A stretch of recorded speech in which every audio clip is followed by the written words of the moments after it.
Hello, my name is Marcus. I'm the compiler of a collection of therapy quotes entitled 1001 Windmills of the Mind, a collection of quotes taken from what's often called the psychodynamic or the psychoanalytic perspective, which long ago, as I understand it, was referred to by some as philosophical medicine, because this perspective seeks to, in reference to our most recent videos, it seeks to heal repetition compulsion.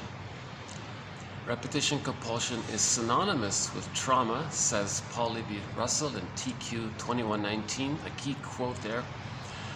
So the child experiences trauma, Russell says, when the child loses the safety with the mother due to her misattunement, her malattunement, gaslighting the baby.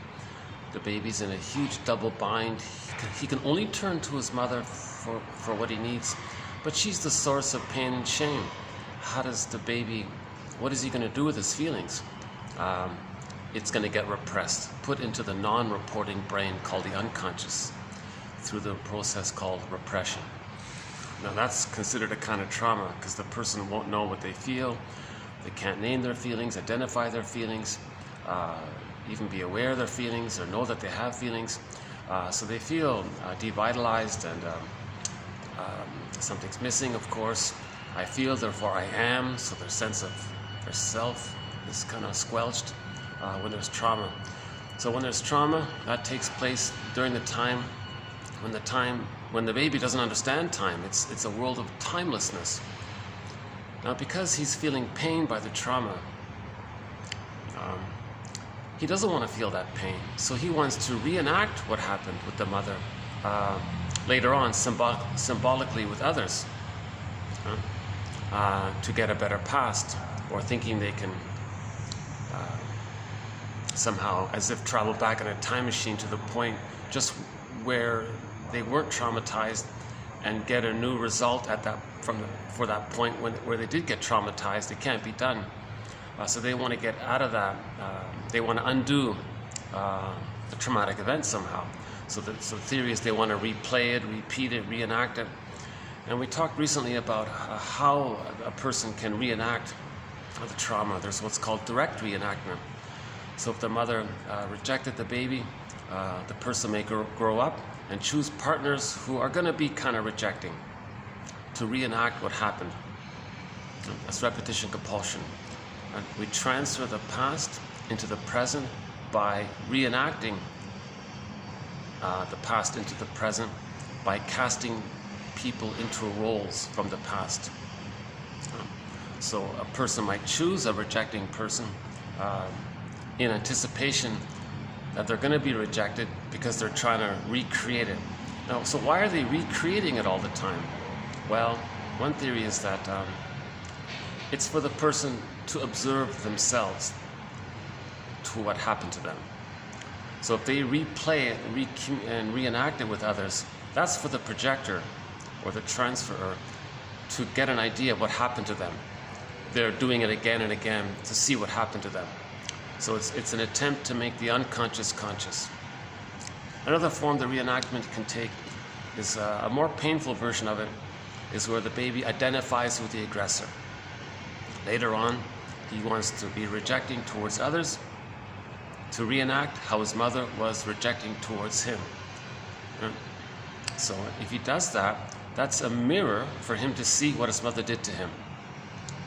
In pop culture, that's hurt people to communicate that they're hurt. So that's called reenactment. He's going to reenact what happened so that he can be aware of what happened. Right? He's going to reenact what happened so that he can be aware of what happened. The past several videos have been very strong, the quotes I mean, have been very strong in describing this phenomena of transference and repetition compulsion. Two major threads in 1001 Windmills of the Mind. We now have 52 threads. Those are two major ones, and they're kind of linked together.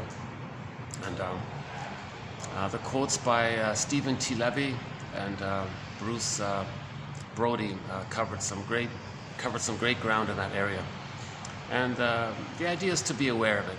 The idea is to be aware that we may be creating the past in the present, hence not really enjoying the present, distorting the present, misusing the present to relive the past in the present. So we're sort of still living in the past if we can't enjoy the present because we're so in this compulsion to replay the past. So what's this compulsion? Why do they say repetition compulsion? The child is in constant pain. That pain, out of that pain, that's the compulsion. He wants to get out of that pain. That's my understanding of it.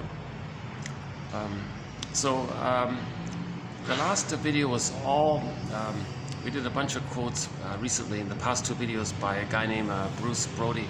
He said something interesting that I want to pick up on.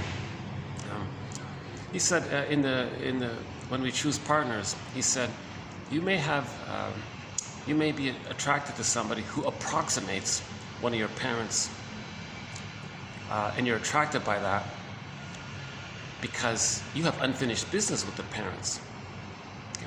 So the unfinished business, let's say with the mother, is that, or with the father, is that the person wanted to be accepted and seen and held and supported. So those needs that didn't get met, that's unfinished business. So if someone in the present approximates a parent, there's this kind of falling in love feeling where you're going to go back to the place where there's unfinished business, meaning the pain of not getting your needs met. And now finally you think through that person in the present, maybe you're finally going to get those needs met. Now it's sort of a secondary delusion because the person in the present cannot really provide that what was missing in the nursery. Nobody in the present can be the breast mother kind of thing, nor can they travel back into the nursery. But that's why there's such excitement, because it's back in the time of timelessness. They think it's still that time. There's no time. So if they see someone who approximates the parent, the excitement is still there. That's called falling in love, he said. So his phrasing was interesting, that the person has unfinished business with the parent, meaning he wanted to be, first, all babies want to be held, feeling safe. Then they want to be seen after the holding period. They want to have if the mother sees the baby can see himself because of the fusion. Right? If the mother hears the baby can hear himself. If the mother feels the baby can feel himself. So that means the child, the mother accepts the mystery and the uniqueness of the child and sees, hears, and feels it. Then he can do those things for himself. So he needs that mirror, the stage of mirroring. So those are just the 2 main ones: the missing safety, and then not being seen, and then of course to be supported for their growth and to have that secure base with somebody to explore and know themselves. Got some. Hold on a sec. I'm in a public venue here, so if you see me distracted, it's because either there's some workers or some kind of conference or something.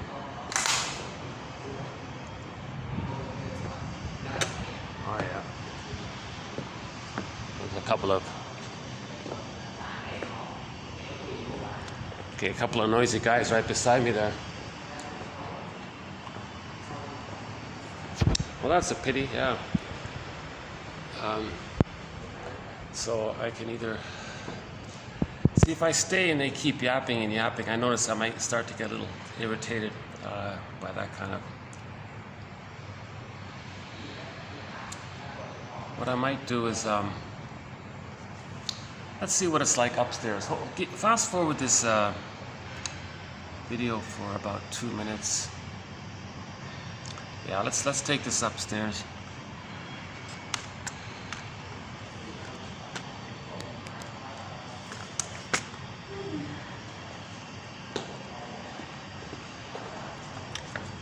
It's hard to do these in public, but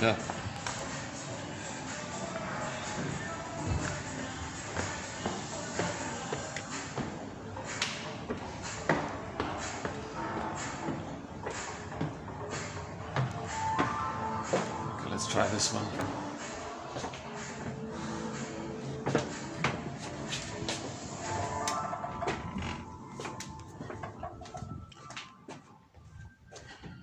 This is sort of my emergency backup room here. I'm not really crazy about it, but hold on a second. Give me another.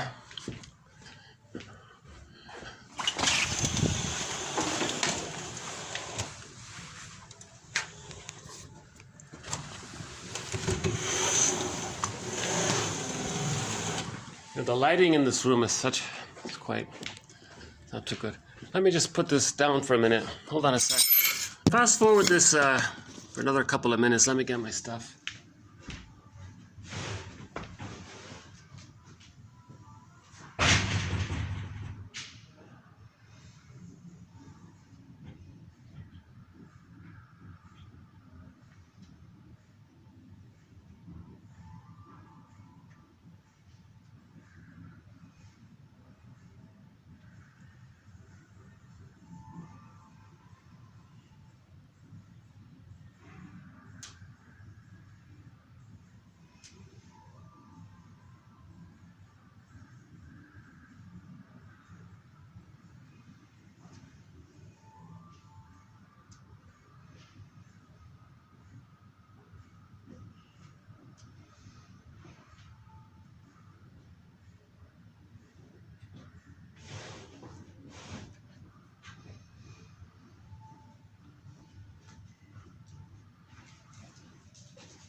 Okay, sorry about that. Let's see if we can continue here for a while. Okay, so I'm just so grateful that I have been able to do a few videos in that nice spot down there. I can't expect it to always be available, but it's nice when it is.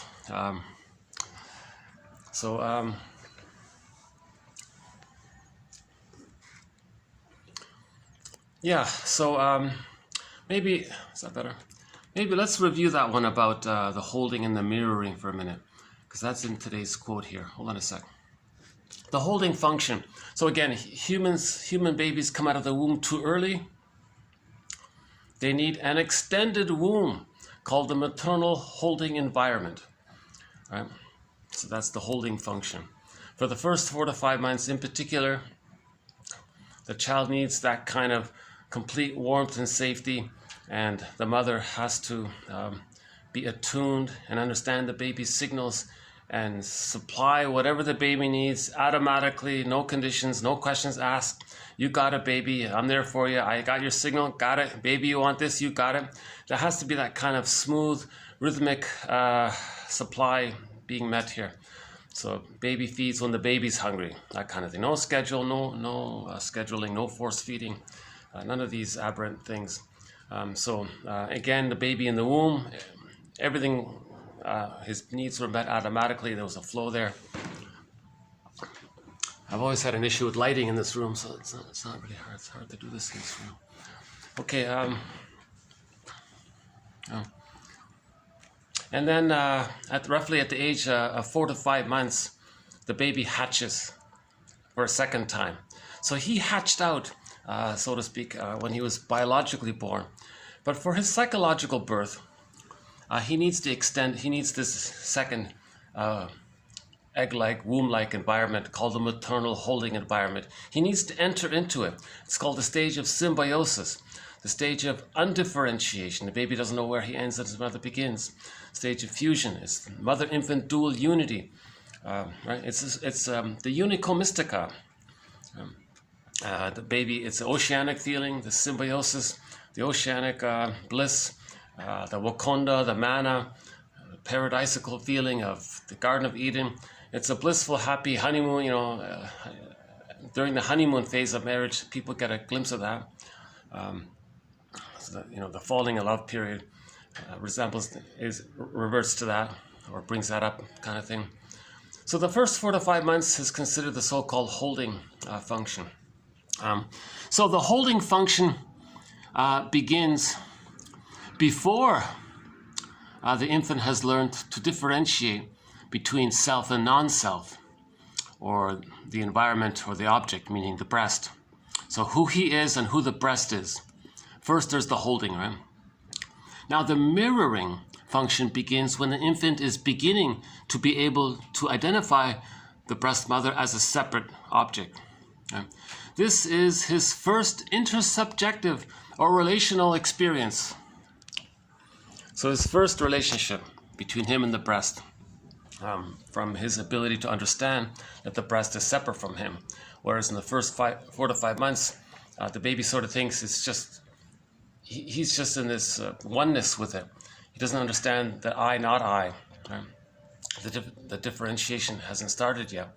So before the differentiation process begins, roughly at 4 to 5 months, the earliest they say is 3 months, is the baby just wants to be safe and warm and soothed and held, comforted. That's it. That's all. That's the mother. That's the role of the mother. The essence of mothering for the first 4 to 5 months is to provide that complete, heavenly, soft, fluffy, ooh feeling for the baby, however we describe him. And then the child he's fed and nurtured, he's growing, he's getting bigger. Now he's ready to start to get a sense that now the differentiation process is gradual. The hatching out is gradual from 5 months to 35 months roughly. So it's different from the biological birth. The biological birth, the birth or the hatching took place in a couple of seconds or whatever. But for the hatching out of the second egg, it's a slow process. So it begins at somewhere between 4 and 5 months, Mahler says, on average. Right? So prior to 4 to 5 months, it's the holding function. Now let's say that's deficient. There's a problem there. Okay, now later on, okay, if someone approximates the mother, that looks like her or sounds like her or smells like her or whatever, or acts like her in some way, at some level, the person might fall in love. There's this great bedazzlement. They're spellbound, like, whoa, they're very excited because maybe they can get those old unneeds met, unfinished business. The child needed to feel safe. But the partner can't offer that deep level of safety. They have their autonomy. Because the child is operating in what's called part-object relating. So the last video was about part-object relating and splitting as well, those two. So part-object relating, the baby's just relating to a part of the mother, the breast mainly, right? So if they're stuck there, if they're traumatized there, later on when they fall in love with symbolic good breast, right? Now they know the other person isn't a breast or something, but they need to emotionally feel that they're the good breast. They need to. They're eager to. Even though cognitively they know, oh, they're a full person, they got a job, they're a professor or whatever. But emotionally, they're operating out of that great anticipation and great excitement that person can be seen emotionally from an emotional point of view that they're the good breast. So they're very excited that finally they're going to get their needs met. So there's a great joy in that because you're going to return to the unmet symbiosis. So falling in love is that unico mystica, the Garden of Eden. So they're going to get back to that heavenly state when people fall in love. So falling in love relates primarily to that holding function area and the time afterwards, right? So that's part of it, the holding one. It can also happen afterwards in the mirroring stage, right?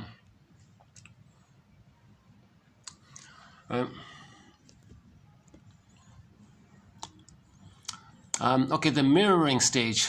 We need to mirror. We need to mirror our clients as whole objects rather than as part objects, even as good part objects. We need to be mirrored as whole complex human being, not as unidimensional part objects or cartoon characters, even if the cartoon characters are superheroes. So in the last video, can I refer you to that one about the splitting mechanism? The baby creates images of goddess, superhero goddess, and the demon character, the devouring monster that wants to eat the baby. So we explain why the baby creates these exaggerated images. These images are infused with the baby's feelings. These images are symbols for the baby's feelings and needs. So the baby's enraged, the breast is enraged. The baby wants to take in, no, the image of the breast mother entity wants to take him in, etc. So in the memory, in the non-reporting brain, in the pictorial implicit timeless memory system, it's goddess and demon. Right? We don't want to relate to people in these kind of either or. He's all amazing or he's completely devalued or something. You want to see people as full people, as persons with their subjectivity, with their feelings and history and needs and what happened to them and their struggles, and maybe they're reenacting their traumas, maybe they're trying to heal, maybe they're trying to learn what happened to them in childhood, maybe they're reenacting the past and the present in some way for them to see, for them to learn, for them to find out what happened to them. Maybe they're in this effort, maybe they're stuck as well with an insecure attachment style and they're trying to heal. And then people are always embarrassed about things, so they're covered up with rationalizations. So we got to see the psychology, that each person has a psychological self, an ontological self. The psychological self often is an expression of the wounded ontological self, right? So we want to see people in a more deeper way, I guess. Okay, the logic of small children. The logic of small children is simple and concrete, and we may assume that whatever the preverbal logic of the infant looks like, it must also be simple and concrete. Thus, when the infant looks into their mother's eyes and sees adoration, he recognizes himself as being adorable. When he sees fear or anxiety, he recognizes himself as being vulnerable and endangered. When he sees sadness or exhaustion, he perceives himself to be a burden. When he sees joy and excitement, he sees himself as being alive and vital. And when the baby looks into their mother's eyes and sees indifference, when they see she is not returning their gaze, but instead looking right through them, then the baby logically concludes that he's invisible or unimportant, at least in terms of this crucial relationship. And in yesterday's video, we talked about Brody. He was very open about his therapy process. And he said that happened to him, that the mother saw right through him, didn't really see him. So he went through life feeling invisible. And he always went through life wanting to leave his mark, his stamp. So he would mess things up to say, I was here. If he cleaned the kitchen, he would throw the rag in the middle of the counter to say, look, I cleaned the kitchen, I did it. Or if he's supposed to set the tables up, maybe one will be on a little angle. Say, I was here, I set the tables up. He always had to do this kind of slightly messy or disturbing, do something to because he wanted to be recognized. He wanted to be seen. And the irony of it is, he said himself in the book that he's 6'4", wide shoulder, big burly guy, large-sized man, tall, and all this. And when he walks into a room, everybody notices, but he feels invisible. So he'll do something to be seen. He doesn't need to do it. He's still operating out of that babyhood memory of the mother not seeing him, you see. So he's replaying and reenacting it. So him doing these things is a communication, is a mirror for him to see that he wasn't seen by the mother. If he always has to go around doing things to taunt others or annoy others to get a reaction so that he can be seen and recognized. That's a mirror for him to see that he wasn't seen and recognized by the mother. So that's part of the aspect of the mirroring stage.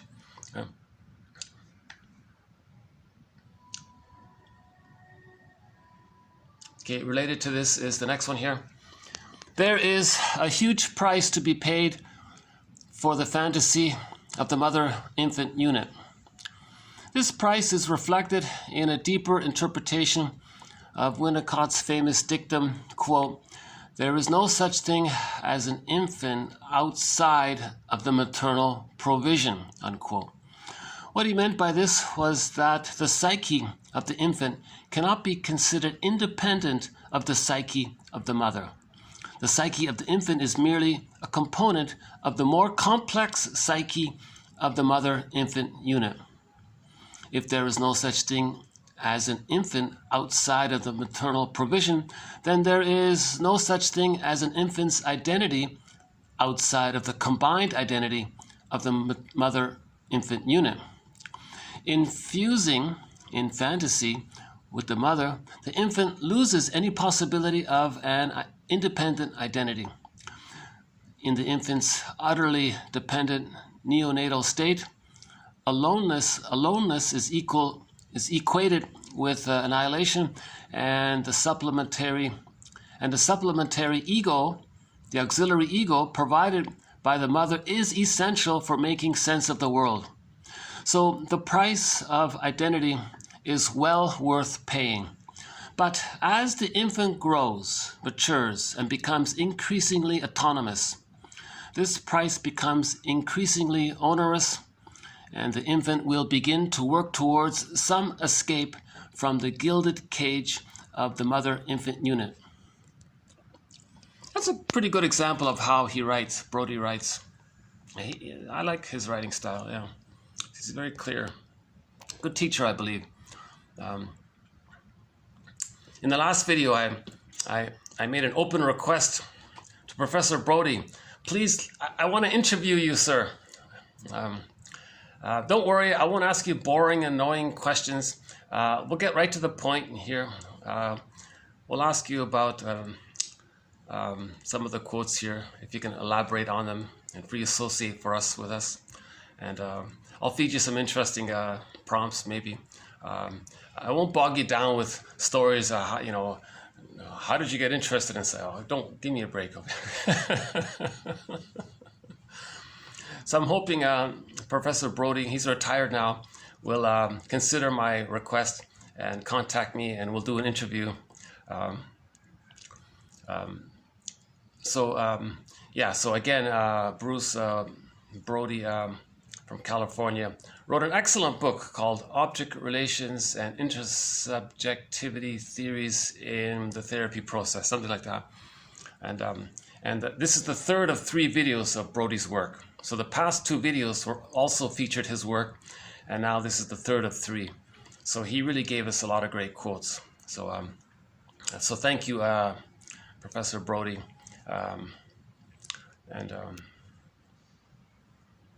So this is one of the best introductions to object relations theory, this book here. Masterson, of course, to me is still the best place to begin. And but I would say this is sort of a second or third good option. Yeah, there are other good ones. There's a lot of good books on object relations theory. This is up there, this one here by Brody. So keep what we just discussed in mind a little bit. That the baby's in this unit, mother-infant unit, he can't exist without it. He doesn't know himself without it. He needs it. Now this phase, the mother-infant unit, again, it's a blissful honeymoon, very exciting. Ooh, bedazzled. It's this very divinely happy. It's like this wow feeling. I don't know how to describe it. Just think about any time you've been madly in love, that before the pain kicked in, right? Maybe that phase, it's sort of like that. It's interesting that babies are in that state. We never thought of it that way before. But when we fall in love, we re-evoke that. We get that back. And sometimes religion is that. They say, imagine the good breast in the sky, and you're one with it. It knows you, it sees you, it's there for you. And they describe the breast. Of course, they're not going to use the word breast. They're going to say sky god or something. And then, but they're describing the breast. The gambit of religion, or one gambit of religion, is for the guy at the podium there to speak in a poetic or hypnotic or charismatic or engaging or energizing or emotional way to trigger up the deep memory that we had but we forgot of when we did have that bliss, either in the womb or at the breast. So if he can evoke that old feeling that we forgot, you go, wow. Then he says, are you a believer? Oh yes, I'm a believer. I'll see you next time. That's sort of the gambit of it when the baby In particular, if the person never entered into the symbiosis with the mother, if they were removed too long, or if the person had a negative symbiosis with the mother, and you want to have like a positive symbiosis with the mother. Some people are stuck in the tar pit of a negative symbiosis with the mother. Get the lighting here. Let's see if I can go back down. Are they still there? Hold on. I'd love to go back down because, let's see. Yeah, good. They're gone. Okay.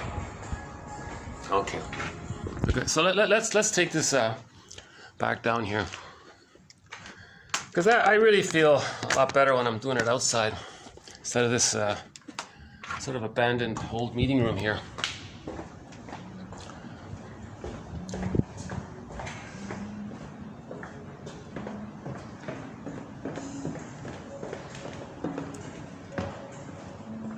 So I could actually hear them when I'm up there. They're so loud, huh?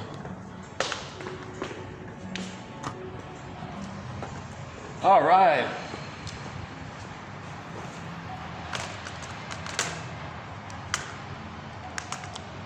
Okay, let's forget about the...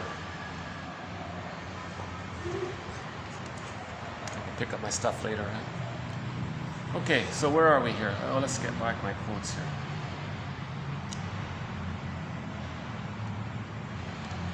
Yeah, okay, so we got the quotes back. Good. Okay, good. Let's continue here. Isn't it nicer here? I got some light. I've got some sunshine. I got the trees, the outdoor view, the water, right? The lights and the decorations. You know.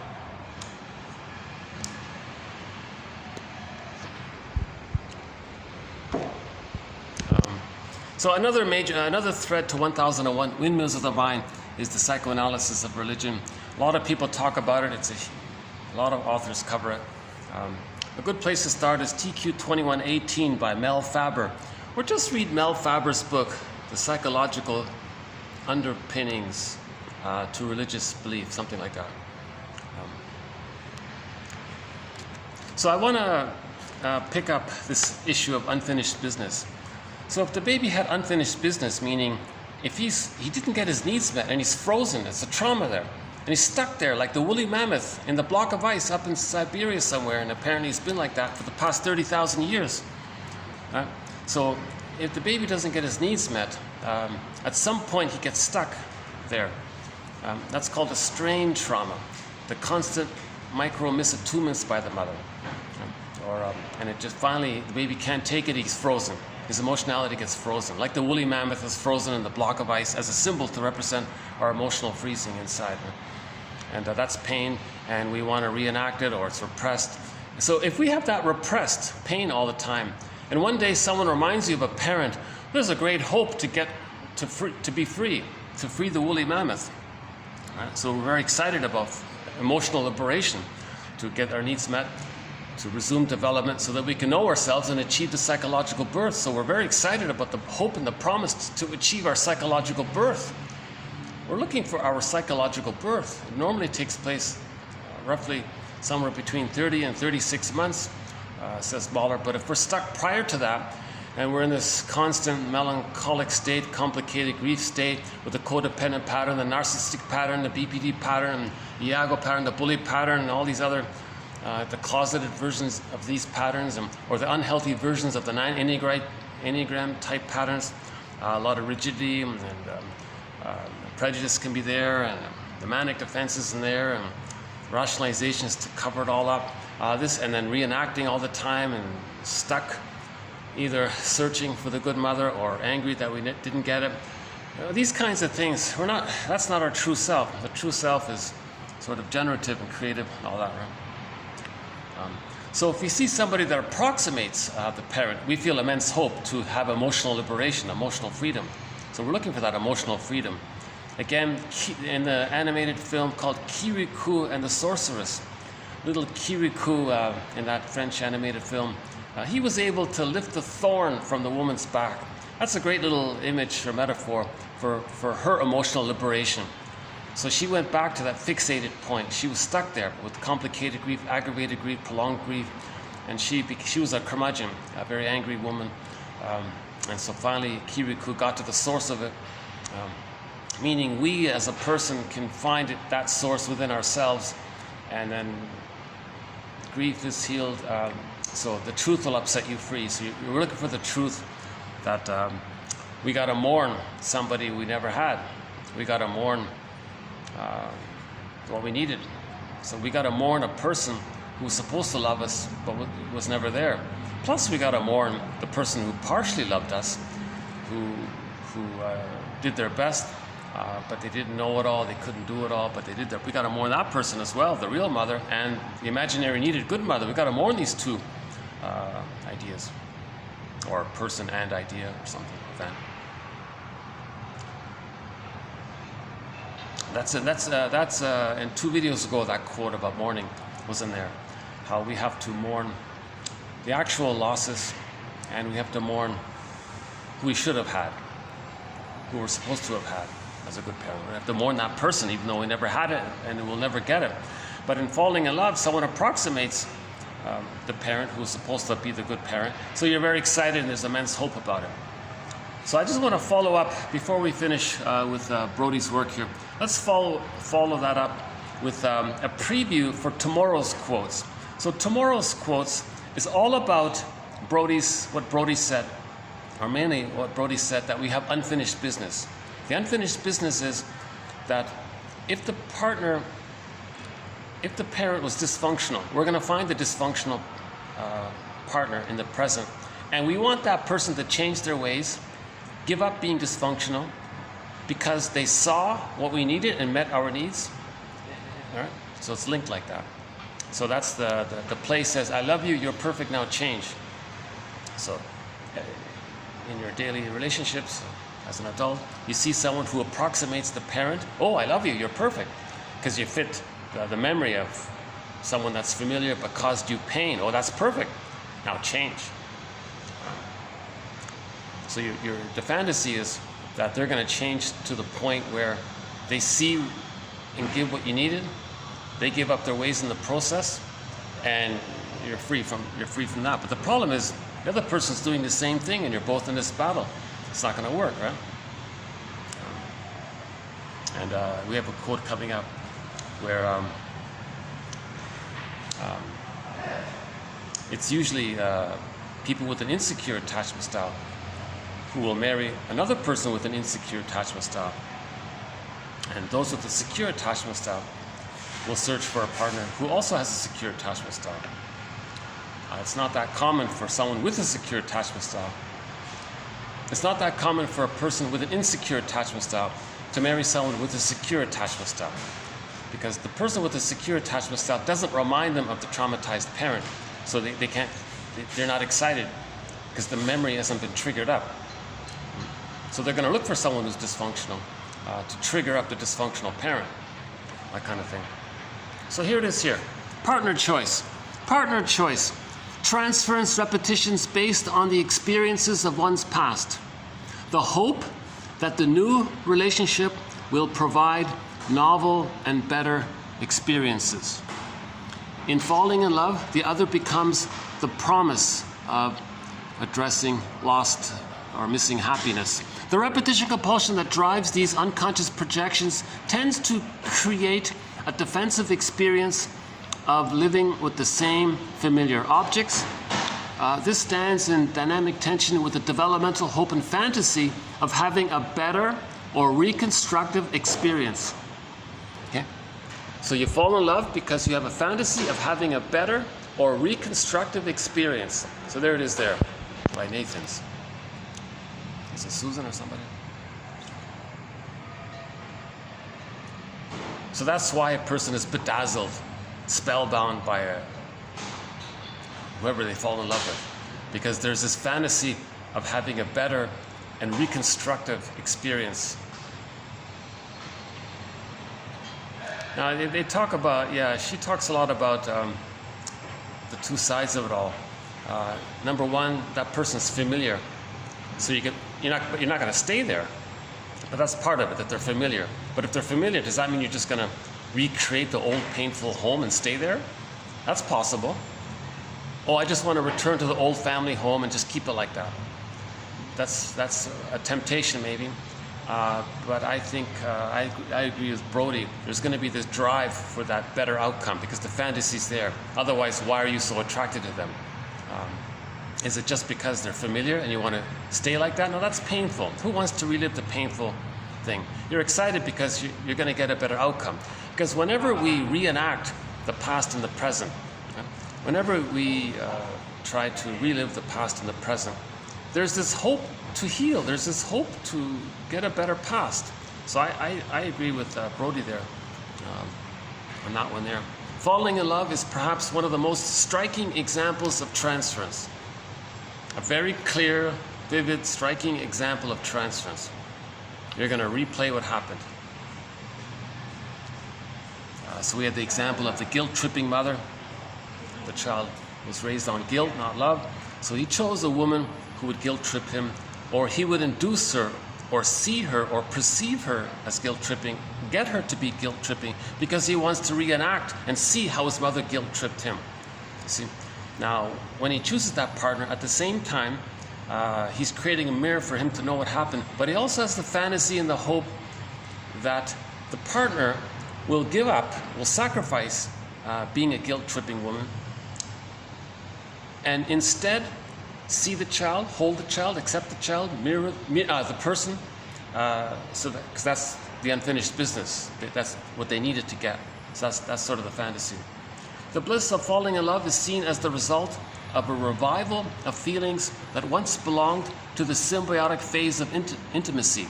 So the falling in love is getting back that Garden of Eden, that blissful unico mystica. Because most falling in love, it's going to be the symbiosis ends at roughly 18 months. So the first 5 months is the holding stage. 5 months to 18 months is more the mirroring stage. But that's still all the symbiosis there. Between 5 months and 18 months, the symbiosis is gradually, slowly dissipating. And then it's halfway dissipated at 18 months. And then it continues from 18 months to 36 months. So whenever a person falls in love, they're reviving that old symbiotic phase. For example, having met by chance in a shop, they started dating after 3 days and got married 3 weeks later. An extremely swift period of falling in love, of enchantment, of bedazzlement. So that's what Brody, in the last video, Brody, I mentioned one of his anecdotes in his book. He used that word. He was bedazzled. He said it means that transference love is blind.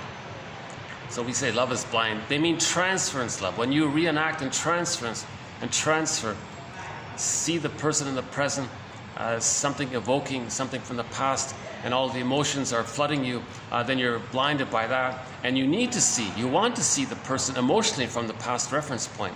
Although cognitively you know they're a separate person in their own right, but emotionally you need to see them as the good breast or the bad breast, whatever you want to try to, whatever form of unfinished business there is. Because part of the unfinished business may be the anger, maybe the anger at the mother. So some people have unfinished business because they never got to express their anger at the mother. So they may choose a partner that approximates the painful mother, so that they can express their anger at them. And then the person in the present says, I'm not the rejecting mother from the nursery. Oh, I know you're not, but I need to see you that way. Let's dig up that. Yeah, hang on a second. That's an important quote. Let's see if we can get that back here. Hold on a second.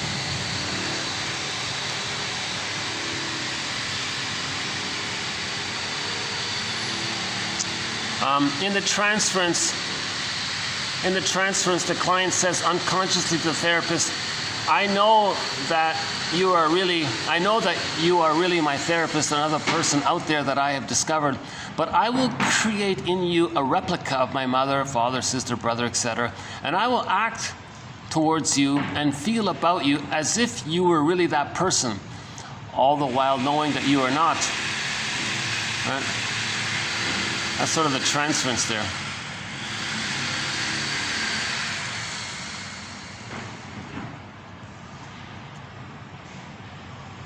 talked about part-object relating, splitting.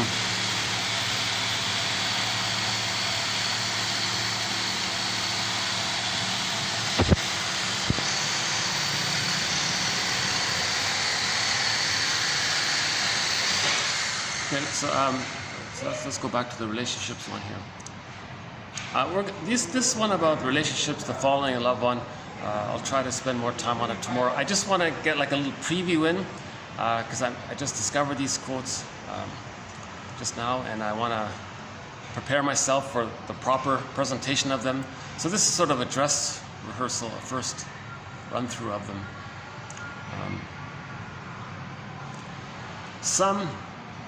The bedazzlement.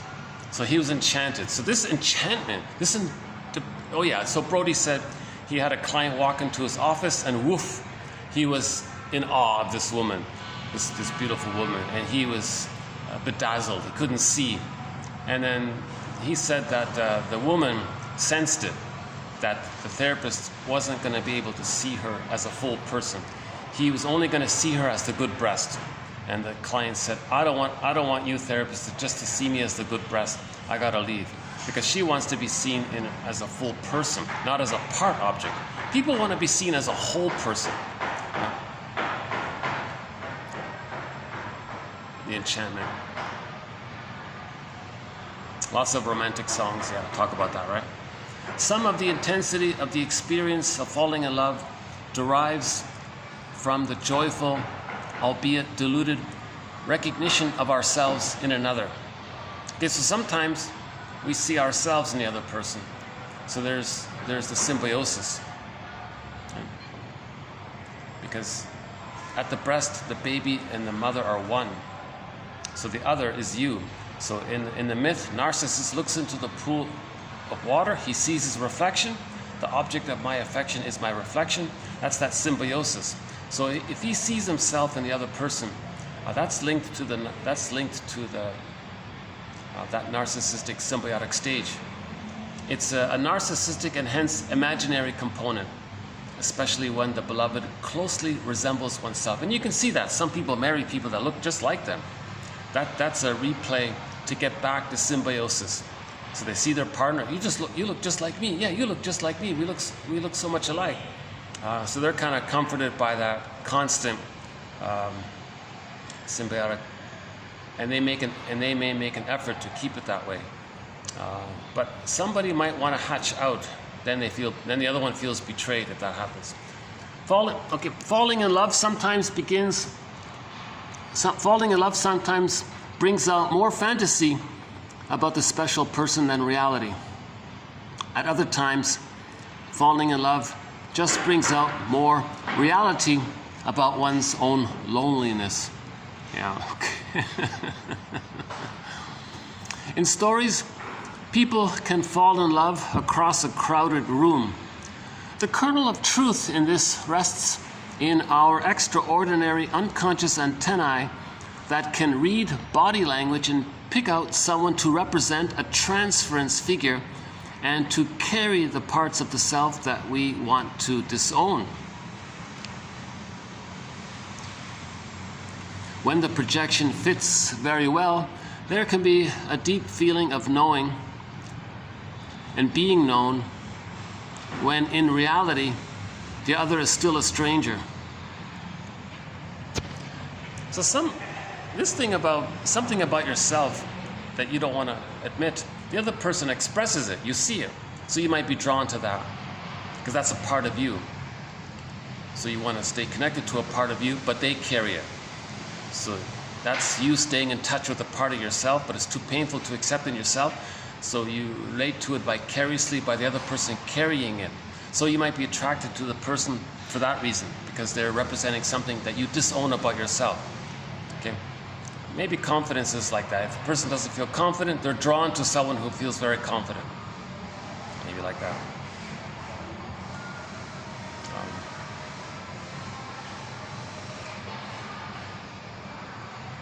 So you see someone across a crowded room. He says that's because you're projecting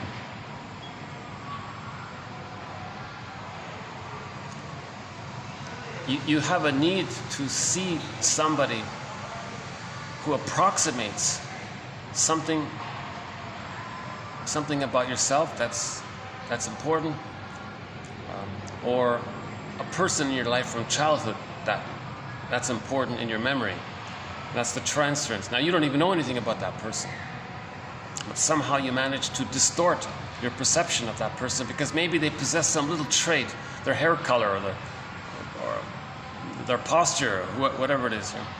Okay, when a couple fall for each other, there will be some kind of fit in the transference. Often we recognize in our partner a figure from our early life, whether it be a parent or a sibling. Sometimes this can be understood as our attempt to revisit a relationship and make a better ending to what has been difficult in the past. So there it is again. We want to revisit an old relationship and to get a better outcome. So key one there, right? So when a couple fall for each other, there will be some kind of fit in the transference.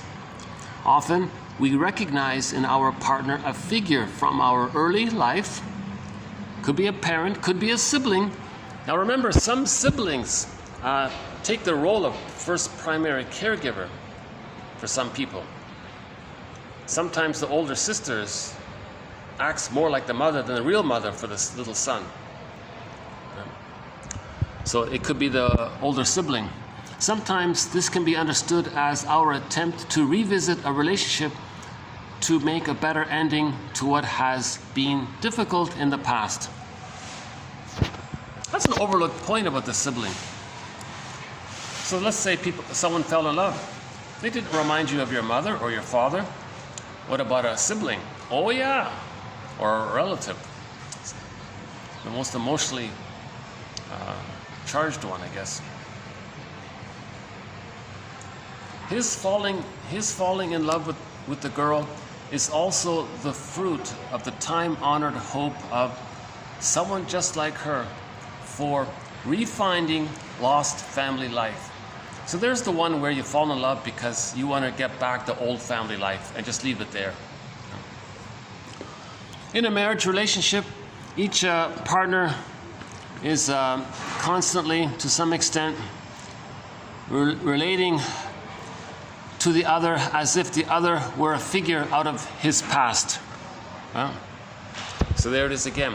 In a marriage relationship, each partner is constantly, to some extent, relating to the other as if the other were a figure out of his past. So I'm going to relate to you as if you're somebody from my past, and they're doing the same thing.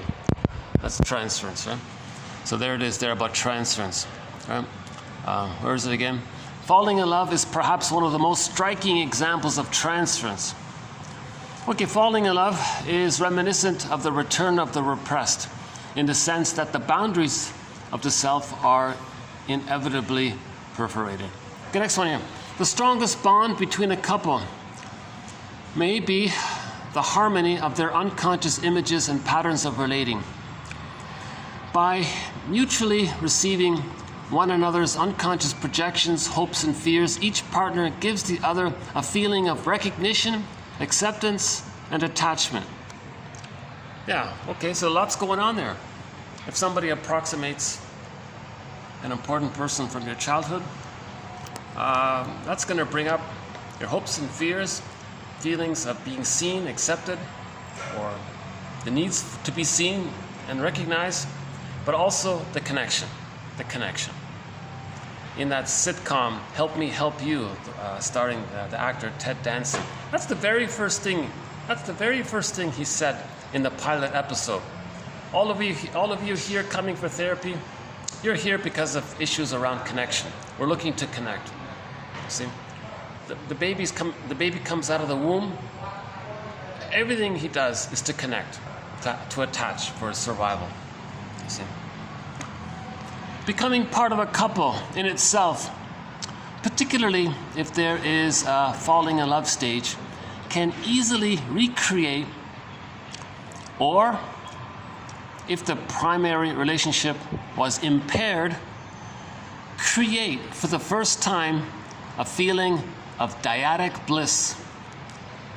Dyadic bliss. There's the Garden of Eden, the ocean. Huh? The Garden of Eden. Huh? The dyadic bliss. So he makes a point here. Either the baby got it, the baby had it partly, he's going to get it back, reclaim it, get it back. Or if he never had it, he's going to experience it for the first time. So that would be a very powerful feeling. If he's getting that dyadic bliss for the first time, and he's really head over heels.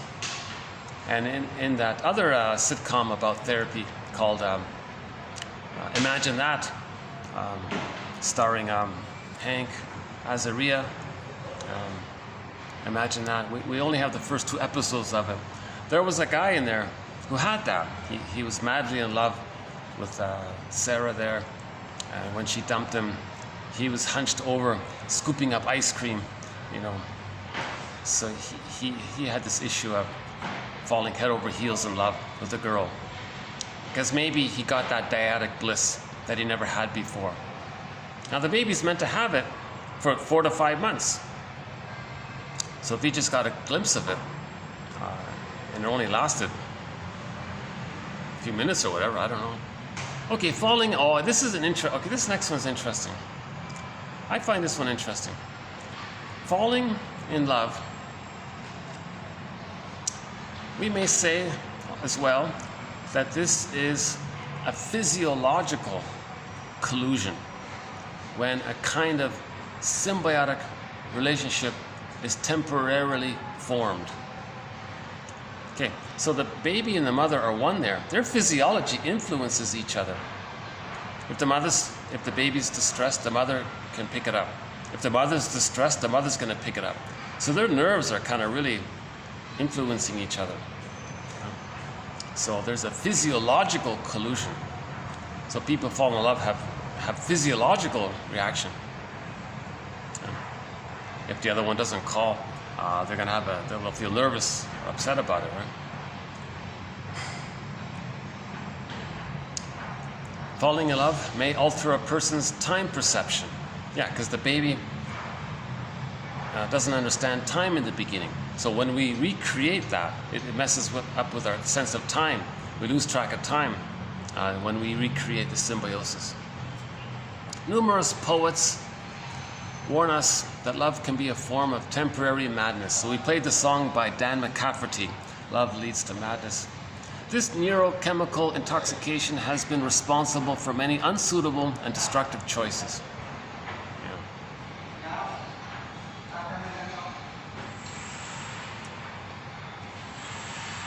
And there's that. That's why I don't like that book, Why Men Love Bitches, because it's an advice book for women on how to catch and control a man. The advice book says, dear ladies, you want to catch a guy? Be cold, be unavailable, be detached, be aloof, and then suddenly be a little seductive and taunting, but then be rejecting and cold and aloof. Replay what happened at the breast, because you're being seen as the breast. So you want to play that tantalizing breast that was never satisfying. So you never satisfy the person, just tantalize him. The more you do so, the more he needs you, the more he clings to you, the more you got him hooked. So that's why I don't like that book. But it's very popular. You still see it around. So if a guy falls for it, that's unsuitable for him, because she's just wants complete control over him, because she has unfinished business with her mother. The daughter would have liked to have would like to have been in a place where the mother was stable, and reliable. So in the replay, she wants to control the partner, thinking that's going to create some stability and reliability if she controls the partner and henpecks the partner. As if to say, look, mother of mine, you see how I'm controlling this guy? Well, I'm trying to show you that I wanted some kind of stability and continuity with you. You never offered it. You see? So she's replaying that. So if a woman is doing that, henpecking the guy, that's a mirror for her to know that she didn't have that kind of stability. and she's angry by it, and she's engaged in a gesture where she's trying to create the stability. So that self-help book was teaching women how to do that. So the guy, he's going to be unhappy, obviously. Next one here. She was overcome by sensations that were too intense, that played havoc with her ability to reason, a sudden enchantment. Her falling in love is characterized also by a confusional connection with one of the parents. So that's a description of the falling in love phase. The sensations were intense. There's a physiology. Couldn't think clearly. Flooded with endorphins and hormones, and a sudden enchantment. Wow, you're in this trance, love trance. And there's this confusional reminder. Wait a minute, this person reminds me of a parent. What's going on here? What's going on is they want to replay the unfinished business with the parent with this approximate reminder of the past parent for the person in the present to change the ways of their parent, to find someone in the present who has the same ways as the rejecting parent, but the person in the present changes their ways to the point where the projector, the chooser, can feel held, seen, accepted, and the partner gives up the bad ways because they want to see, accept, and give what was needed back then. So there's the confusional connection there. Okay, either one person feels the need to fit in too much with the expectation of the other in order not to lose them, or there may be a falling out of love by either or both. Yeah, so I love you, you're perfect, now change. So one person may try to change to keep the marriage, or they fall out of love if it's too much.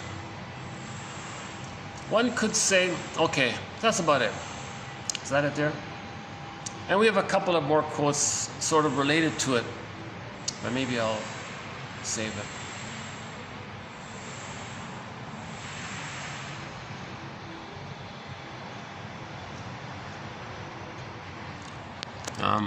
Yeah, so we have other quotes sort of in this area, but maybe I'll just save it.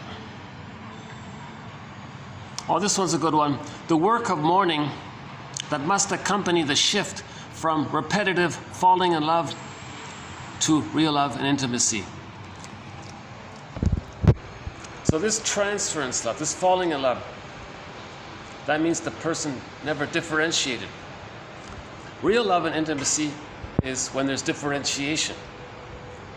So to move from the paranoid schizoid mode of operating, splitting, projective identification, the manic defense, okay, the falling in love, the transference love, these kinds of things, either or, okay, to move to, that's transference love. So Melanie Klein's theory is that the baby begins off with the paranoid schizoid mode of experiencing, mode of operating. She calls it the position. So the falling in love comes from that position. Now, to regular, genuine, authentic love and intimacy, people make I statements.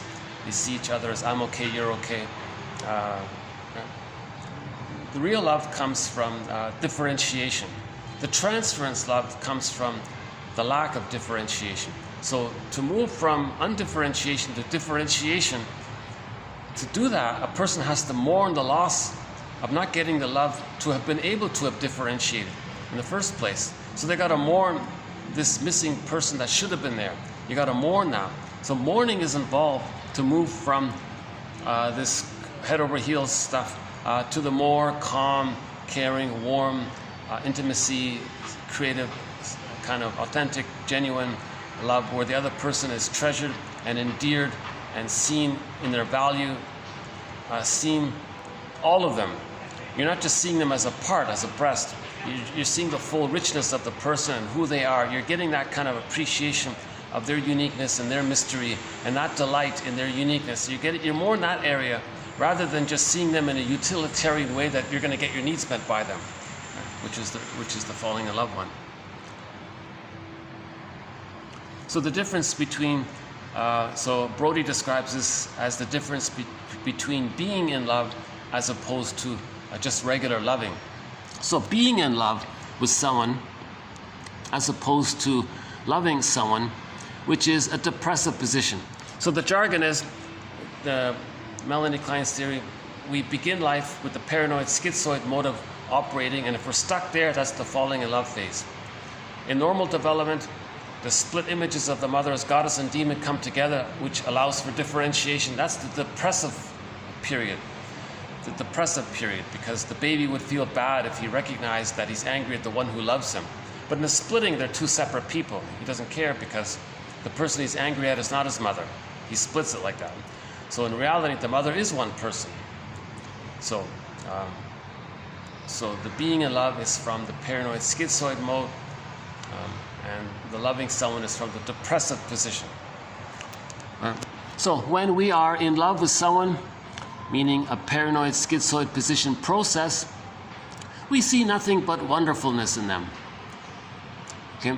I was in danger of being bedazzled by this woman, and being dazzled means being blinded. Love is blind. And I suspect that at some level she sensed this, and on some level she knew that she did not need to be looked at by eyes that cannot see, that can never see. She needed to be seen, and she needed to be seen not as a good object, even as a, most beautiful woman in the world. She doesn't want to see that. She doesn't want to have that, but rather as a whole person. And she was correct to quit therapy with me and to find another therapist who could see her more objectively, more as a whole person. And we'll do a few quotes here from Jörg Willi. And finally, in the next video, the last quote I think might be, falling out of love. As one student humorously said, well, falling out of love made paying the bills possible. Falling out of love made paying the bills possible, because now you're down to reality. You come to some kind of compromise. Now you're enjoying regular life or something. But when you're in love, you don't care about reality. You're not going to pay the bills because you're just in this blissful oceanic state or something.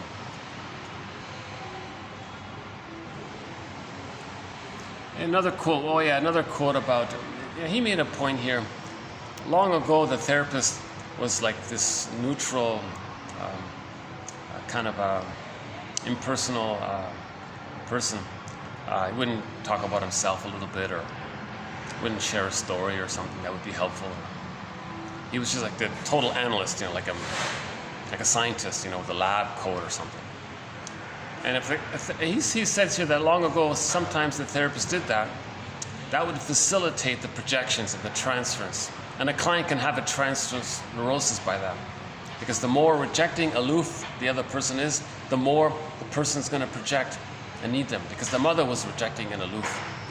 So the more they're going to recreate that desperate situation that the baby had at the breast when he was bottle fed and scheduled fed and misattuned and fed when he wasn't hungry, he wasn't fed when he was hungry. These kinds of painful things is going to come up in the transference neurosis. So the transference neurosis replays the painful interaction at the breastfeeding. And the therapist's aloofness can sort of bring some of that up. But if some of that comes up, he's meant to provide interpretations and make the person conscious of it. Masterson says, we want to convert transference neurosis to conscious awareness of transference. And gradually, bit by bit, the person stops projecting. Okay, and related to this is the narcissist one. These two people suggest that with the bond between romantic partners, there is a flirtation, okay? Then the falling in love. And then finally, there's a transition to an attachment relationship in which the presence of the loved one becomes less exciting and more soothing, and then they can pay the bills, something like that. Oh yeah, this one here. Experience suggests that secure individuals do not settle down with very troubled partners. Equally, a very insecure person is often drawn to another traumatized person rather than to someone who is comfortable with themselves.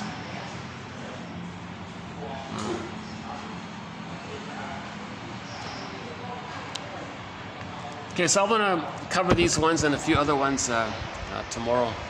So let's go back to it. It's an interesting topic, right?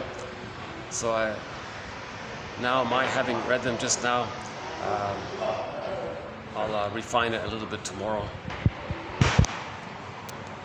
So let's finish up with Brody. Brody's quotes here.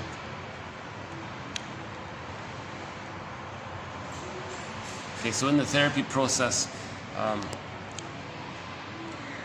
sometimes, Brody said, sometimes the client doesn't see himself, he doesn't hear himself, he doesn't feel himself. So he's telling a story, and the therapist might be bored because he's so disconnected from himself. Therefore, he's disconnected to the therapist. So it's tiring. So he might it's tiring to feel disconnected. So finally, the therapist said, quote, "But where are you in all of this?" To this question, the client will respond with a mixture of confusion and annoyance. "What are you talking about?" they will ask. "I've been talking about myself the whole time. Are you saying I'm doing it wrong?"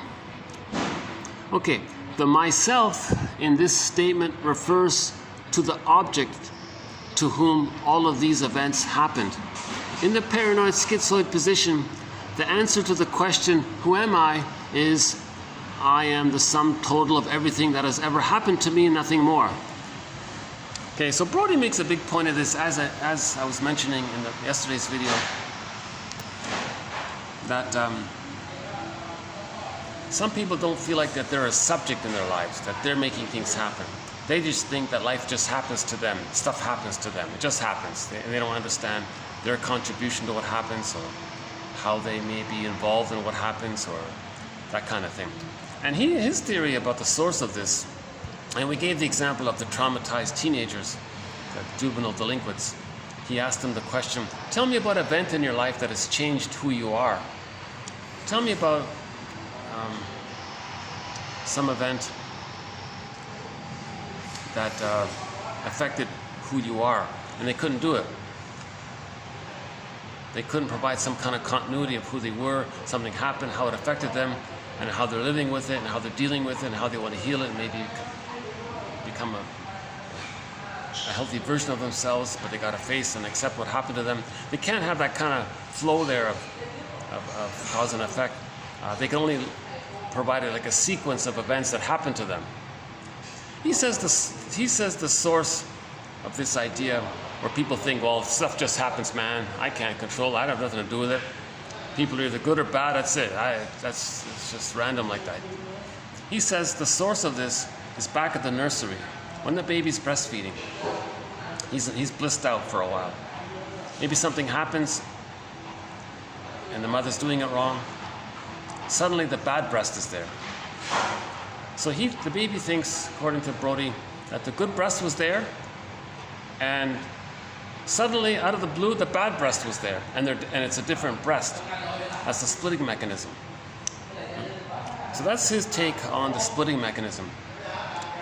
That when it's good, that's the good breast. When it's bad, no, that's not the mother. That's some other strange other breast, and they're separate. So the baby concludes, it just happened. He didn't cause anything. And his example was maybe one time the baby was angry, and he bit the breast, and the mother reacted and pulled away.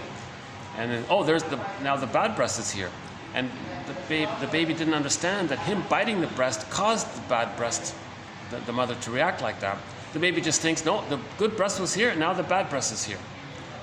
Because the baby couldn't make that link yet. That's his theory about it. Interesting idea about splitting. Major thread, the splitting mechanism, covered in the last video. Ogden says, another good good author about object relations theory. We have a lot of great quotes from Ogden. Yeah. So Ogden, and now Brody, Solani, Guntrip, Dorothea MacArthur, Aletha Horner, and a couple of others. Okay, from Ogden here. The principal goal of therapy is the progressive recapturing of self-alienated personal experience. Okay, so stuff that we don't know about ourselves, we want to get it back. Isolated from the intrapersonal and interpersonal discourse, a process that allows the client to more fully recognize and understand who he is. So again, Harper Blythe's metaphor, so much of who we are gets lost by the age of 5, and it gets put into this bag that we drag behind us. So all that we put in it, it's now self-alienated aspects of ourselves. It's alienated from us, and we want to get it back and befriend it.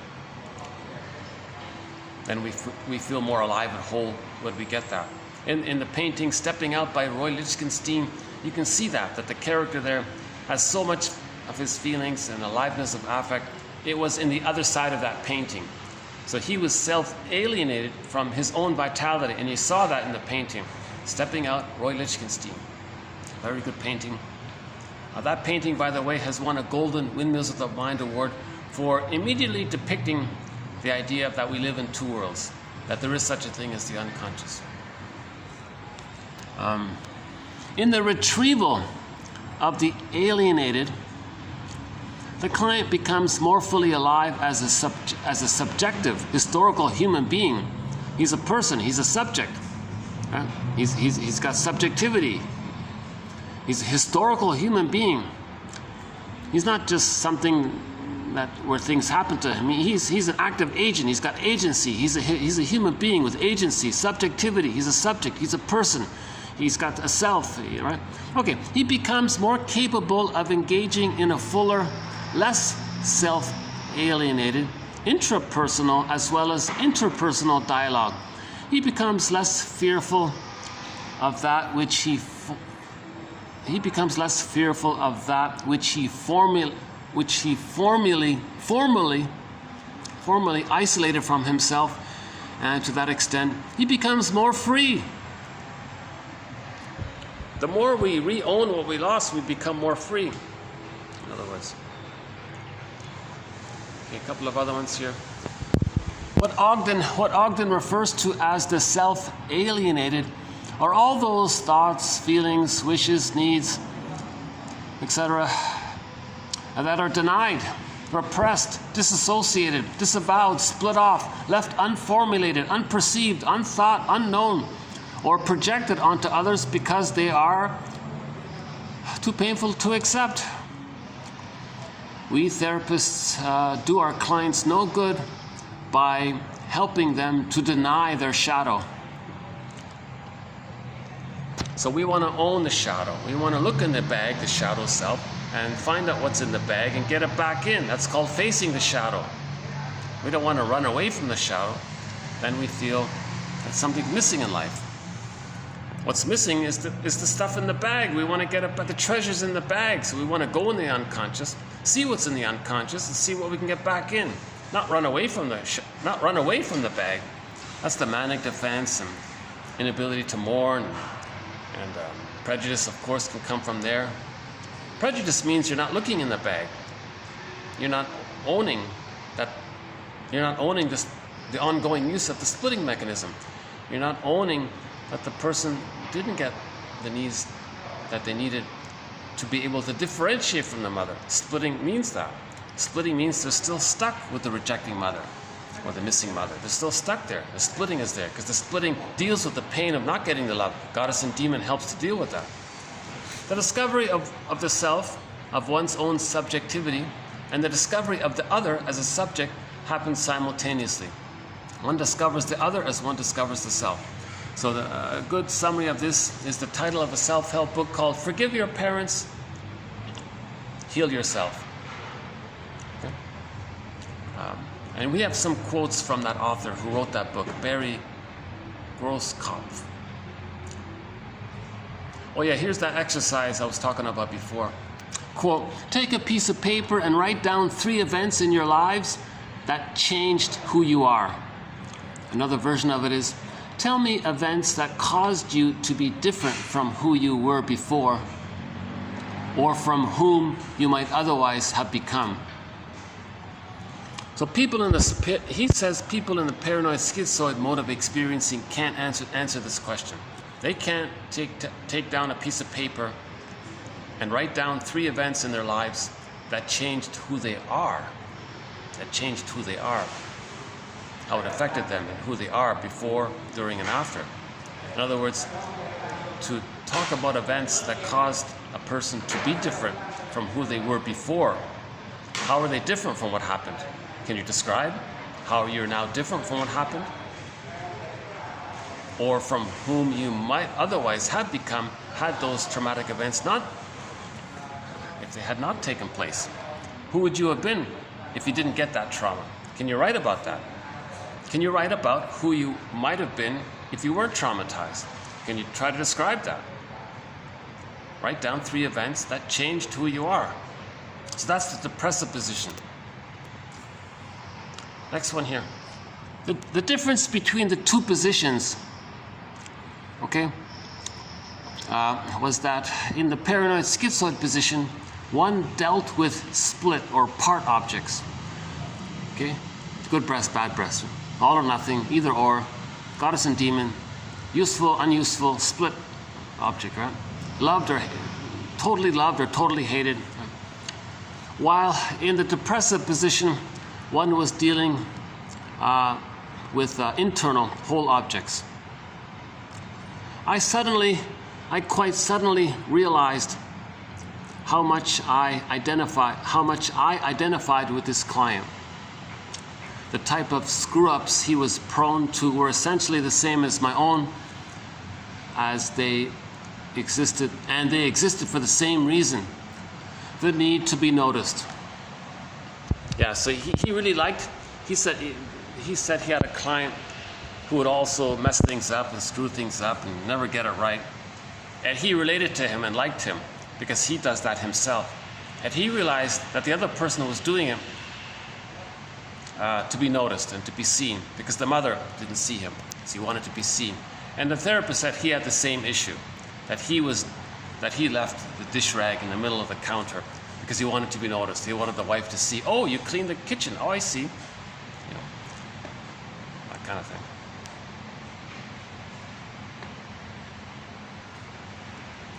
Okay, so I think I'm going to leave it there with Bruce Brody. But I hope he'll reply to my invitation and we'll do an interview. I got a feeling he's an interesting guy. I think he's a truth seeker. He writes clearly. He wants to know the truth when he writes this clearly. And he's okay to confess. He has the strength to admit his mistakes and what he learned from it. So he's a role model in a way, in that sense, I think. Okay, I guess, yeah, that's it for today. Yeah, so we finished up with Brody's quotes there from his book, Object Relations and Intersubjectivity in the Therapy Process, and a preview of tomorrow's videos about falling in love. We fall in love because we're excited about finally getting those old needs met, and that's what Brody means by unfinished business. Now, the unfinished business, I suppose, could be that if you're angry at a parent and you find someone who reminds you of your parent, maybe finally you're going to express your anger at them because you want them to change. But you have the hope that they're going to change. So what's the unfinished business? So yeah, maybe there is a lot of hostility. Actually, there is a quote, I don't have it here, but he said that there's a link between hostility and this burning, falling in love feeling, this head over heels, bedazzled feeling. It can bring up a lot of the anger related to the unmet needs. So that's why they're arguing all the time. So we'll have to follow up on that one.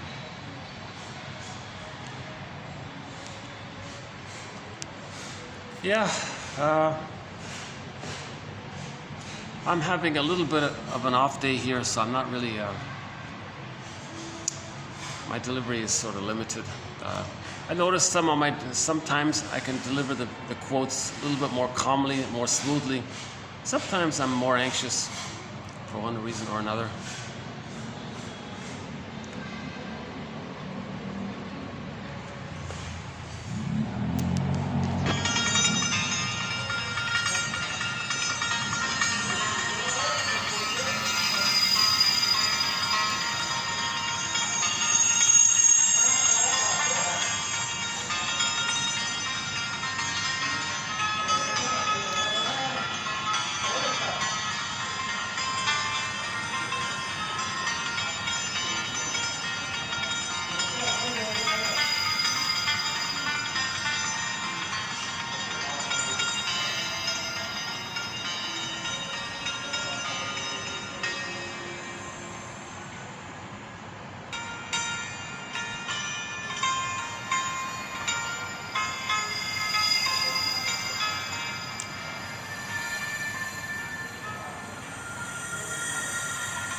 Yeah, this song from the soundtrack to the film Polar Bear King, which was a film adaptation for the fairy tale, the white bear King Valamon, which we covered recently, that story. We talked about that story as part of our thread on the psychology and interpretations of myths and fairy tales. So that's a fairy tale, a famous fairy tale, the white King Bear Valamon, and we talked about that fairy tale. And the film version of it was this Polar Bear King, sort of a mild kind of family film. And that song's from the soundtrack to it. But just hearing it now reminds me that yesterday I tried to play a song, another instrumental, but it was so noisy in the background, I didn't play it. So maybe now it's a little better, I can play it. It was just about, yesterday I noticed, I have a song here about Morocco, and apparently they lost the semi-final match. So they're all disappointed. So I thought, oh, let's play the Morocco song. Do we still have it here? Yeah, Morocco Dance, it's called. Let's just play this in the background here.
Oh, there it is. Yeah, okay.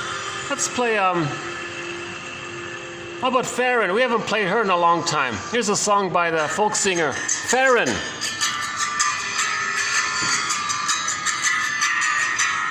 This song's sort of about change in a way, you know, improving yourself somehow. They said some men would be warriors, and some men would be kings, and some men would be owners of land and other man-made things.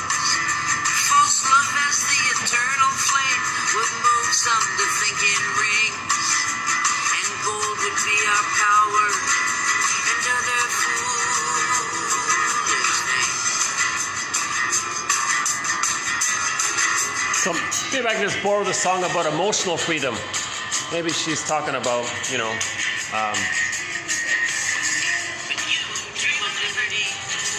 liberty, dream of liberty, emotional liberty. So let's just borrow this to talk about emotional liberty. If we want emotional liberty, we got to mourn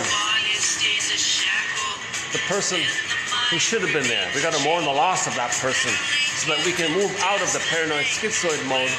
That term, the paranoid schizoid mode, is an umbrella term to talk about the ongoing use of the splitting mechanism, projective identification, identification with the aggressor, negative magic gesture, The manic defenses against complicated grief that results from still being stuck in the painful symbiosis. Part-object relating. That's called the paranoid schizoid mode. To move out of that, to grow out of that, to heal out of that, because that's not emotional freedom there. You're stuck in a painful thing. To get emotional freedom, we got to mourn the person who should have been there. Somehow get to that place. It can be done in the presence of a caring witness. Then we differentiate. So you forgive your parents, you heal yourself. Or you forgive the good parent for not being there. Forgive the good parent for not even existing. Forgive them. I'm not sure how to do it. And then you move to the depressive position. You differentiate. Interesting, got some nice balloons there. I don't know if you can see them. Can you see them there?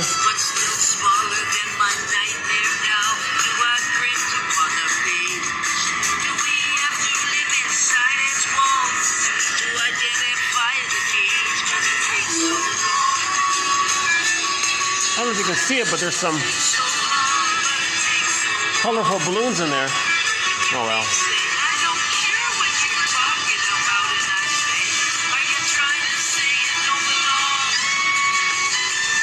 Are you saying you don't want to heal? Are you saying you don't want emotional freedom? What are you talking? Come on, we can heal. We can face the shadow. We can look into our unconscious and own what we lost. There is a conquest of the self.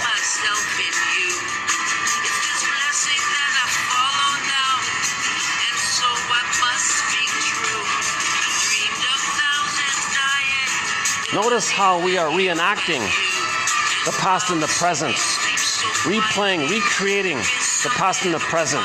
We're doing this so that we can see what happened to us in childhood. We're communicating to ourselves. That's the healing journey. We can do it.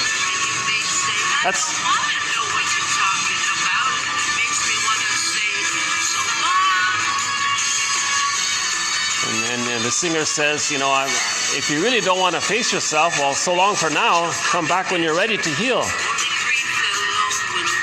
So when we recreate the past and the present, that's telling us what's in the shadow self, what's in the bag. We got to look in the bag and own what's in the bag. We got to own what's in the bag. We put it there. It's us. It's our stuff. We put it in the bag.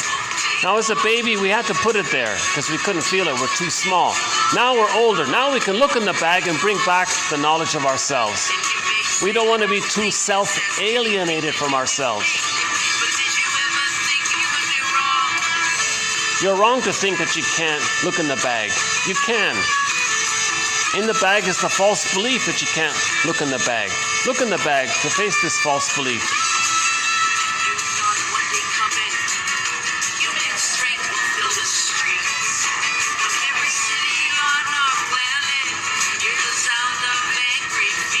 So he's saying, you need to feel a little angry about the loss of who you would have been had you been loved. Aren't you a little angry about?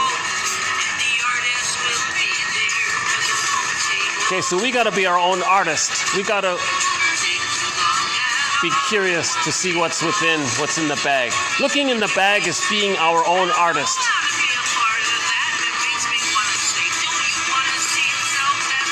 Don't you want to see yourself healed and whole and happy and strong again? Don't you want to see yourself in the way you were supposed to be? You can do it. Try. Notice your repetition compulsion. Notice your reenactments. Are you shaming others to communicate that your mother shamed you? Are you coaxing others to shame you to communicate that your mother shamed you? That's what you're reenacting for you to see what happened in childhood. Are you madly in love with someone because they resemble a parent and you think finally you're going to get your old needs met, the unfinished business? Come on. Open up that book. Order the collection 1001 Windmills of the Mind. Read the quotes. We now have 2,000 quotes.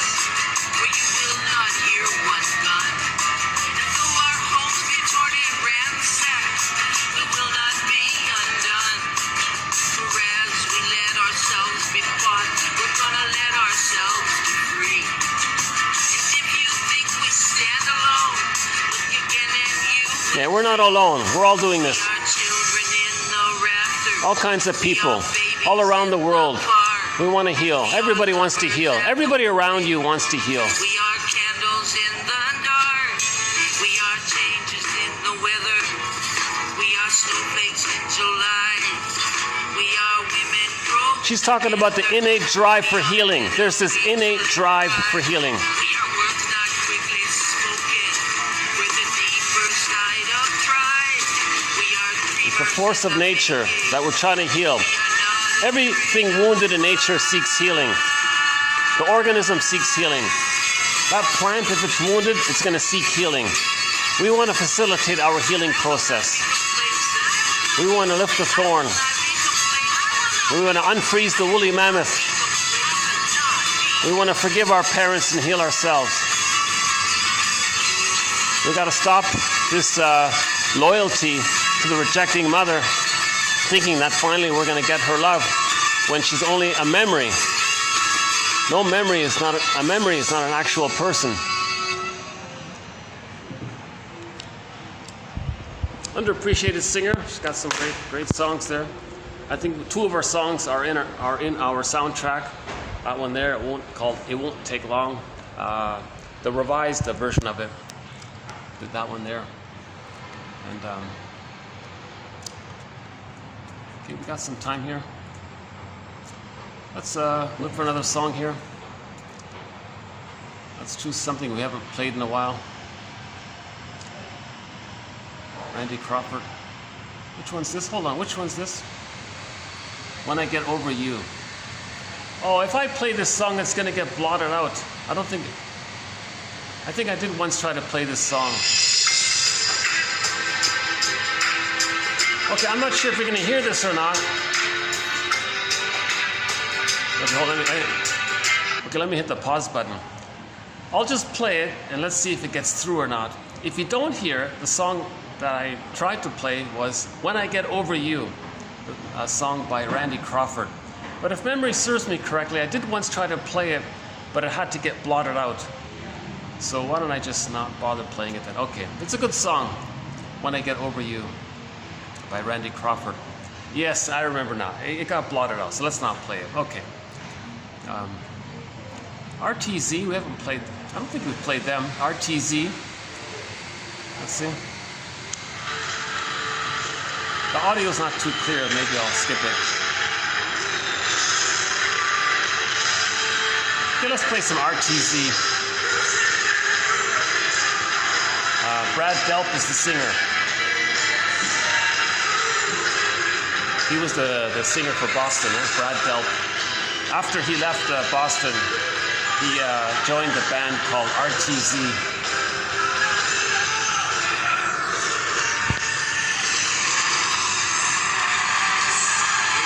It's from a live concert, it's not very clear. In this song, he's saying there's another side. Yeah, I remember this song.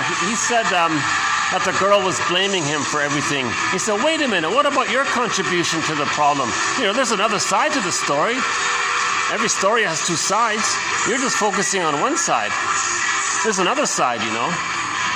2 sides to the story.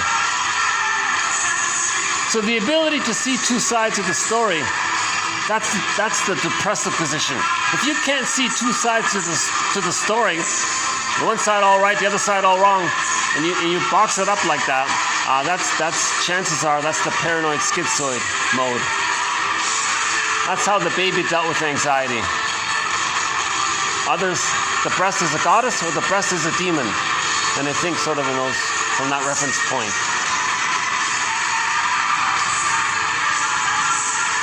Come on, dear girlfriend, there's another side to the story here. You contributed to the problem in our relationship. There's another side, you know. Don't you want to hear it at least?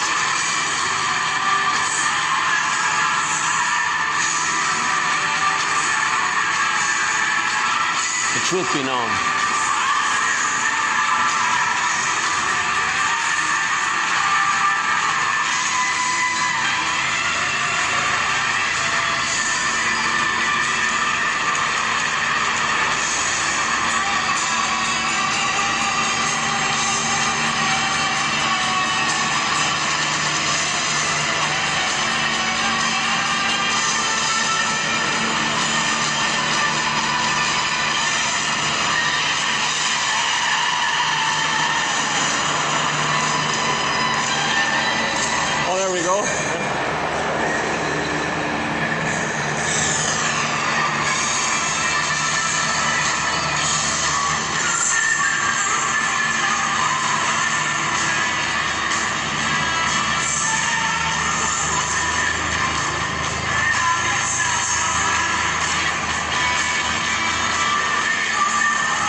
There's a very good song by this band called Turn This Love Around.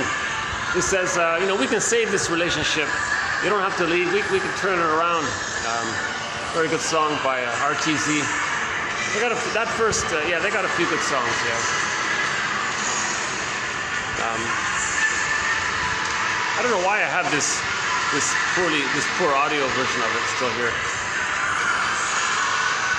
What's the next song? Let's see. Hold on.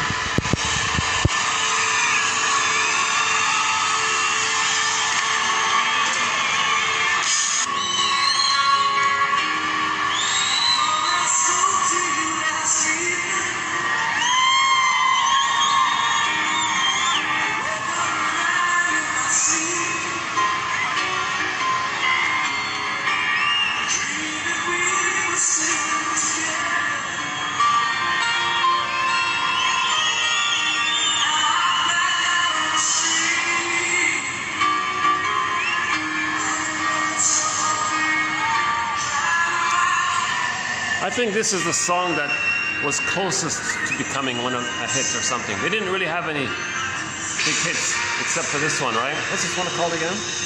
Until Your Love Comes Back Around, that one there. That's the closest thing they had to a hit, I guess. But let's look for something else. The audio's not too good, eh? Let's see. What else do we got here? Okay, let's end up with some Street Heart here. How about that? Here's Street Heart. A song called Star by the classic rock band Street Heart. Kenny Shields, the lead singer for the band Street Heart.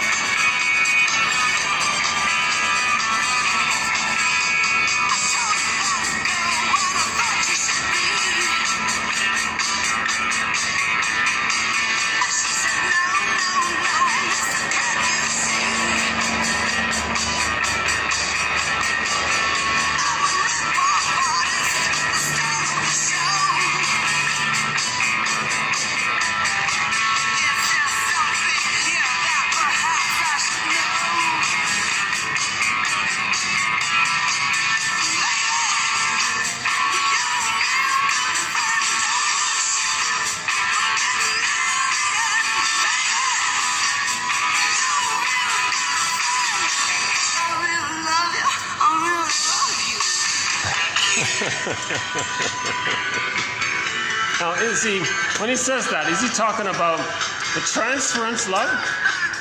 Or is he talking about seeing her as a full person?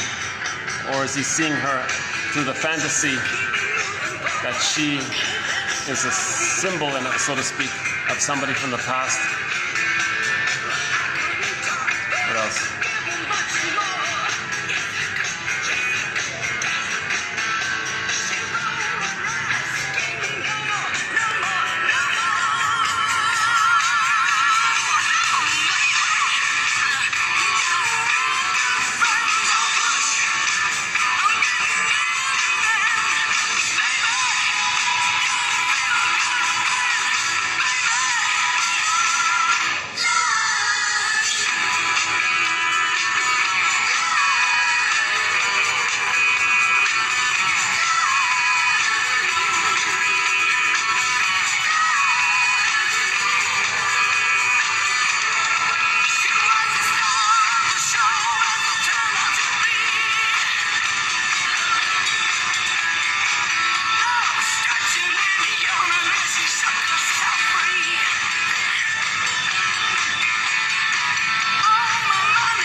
Okay, that there, the way he's saying "I love you" there, that sounds more like the pleading sort of paranoid schizoid mode of I'm gonna guess that's the transference love. The healthy love probably wouldn't say it that way, right? Yeah.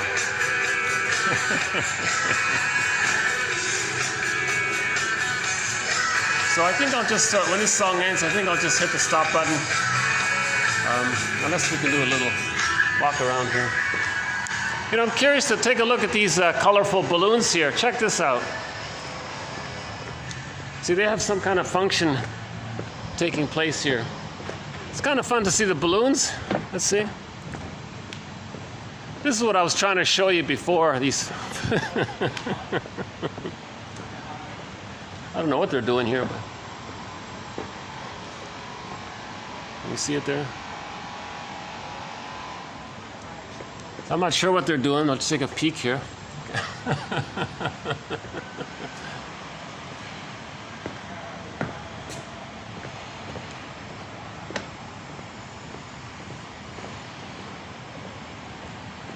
So yeah, I'm in this hotel complex. Friendly atmosphere here.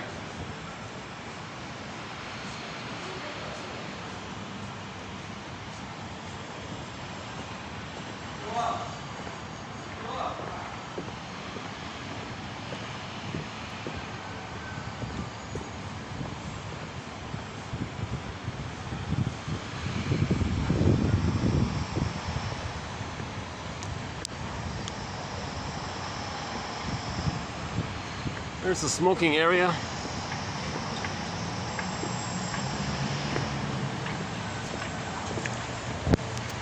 Maybe I'll just end the video here then. Let's see this way. That's okay, right? Yeah. Well, we'll add more quotes to our various threads. I gotta confess, you know, I'm not a shrink, a therapist, an analyst. You know, I'm not a social worker. I'm the compiler of the quotes. I'm learning as I go. I gotta admit, this thread about couples relationships and this transference, falling in love feeling, this is sort of early in the thread.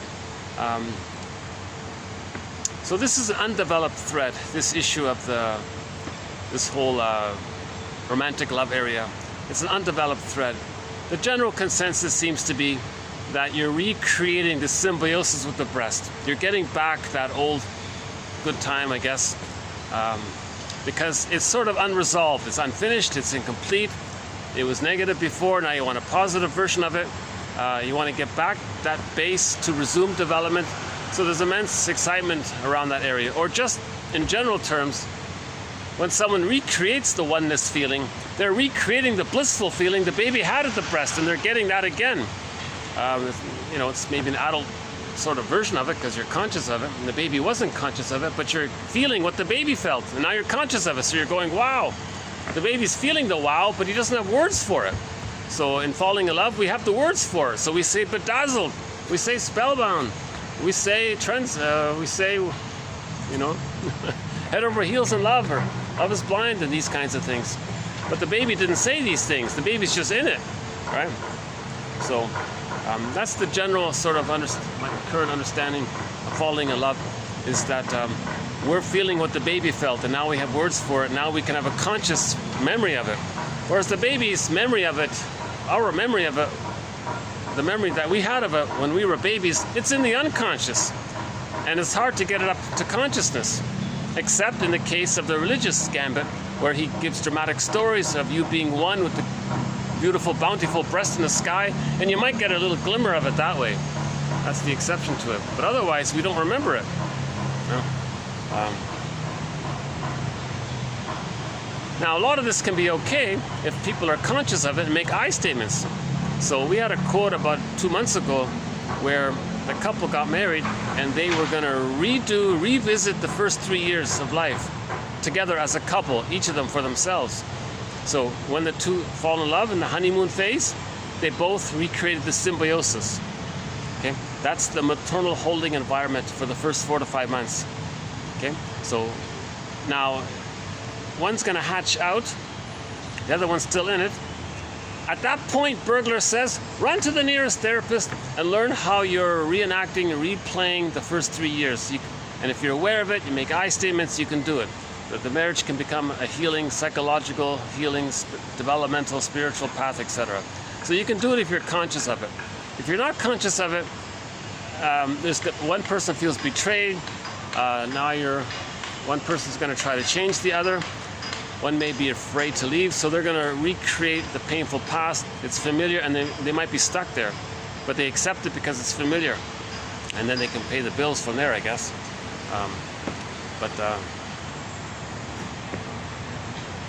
Now, if somebody leaves, Edmund Burglar says, well, you can divorce your mate, but you can't divorce your inner conflicts.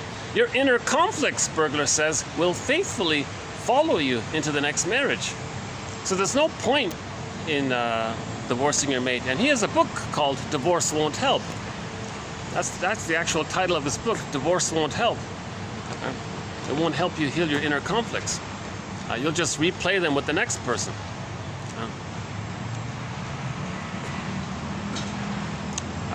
So what else here?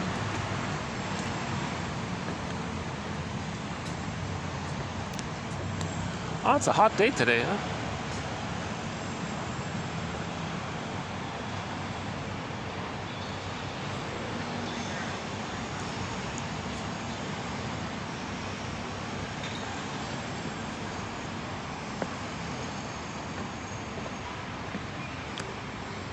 Yeah, Kenny Shields is one of our musical voices, both as the lead singer for Streetheart and some of the solo stuff he did. Not too much, he didn't do too much solo stuff, but mostly with Streetheart. We play his song, a lot of great songs. What Kind of Love Is This? Yeah, so he's got a song about transference love. What kind of love is this?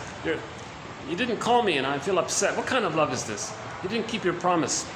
So he's reenacting how the mother didn't keep her promise.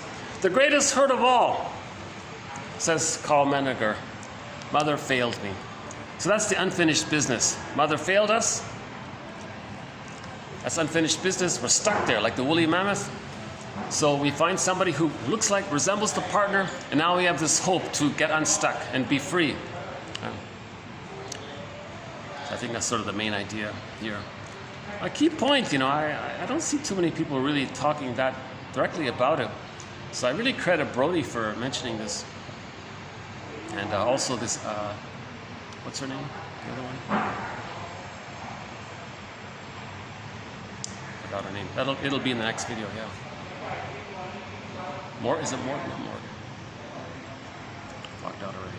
Okay, never mind. Oh, yeah, here it is. Hold on. Who's the other one that said this?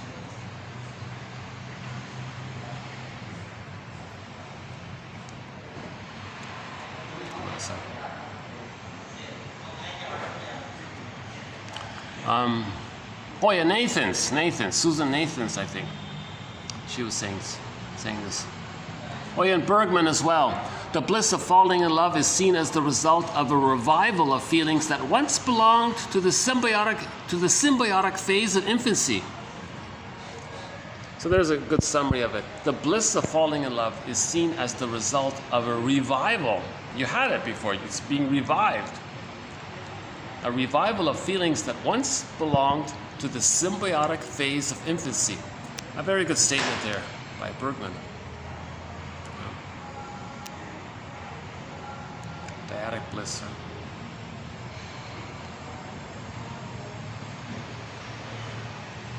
And sometimes it's a refinding of the lost family life. And maybe just keep it there.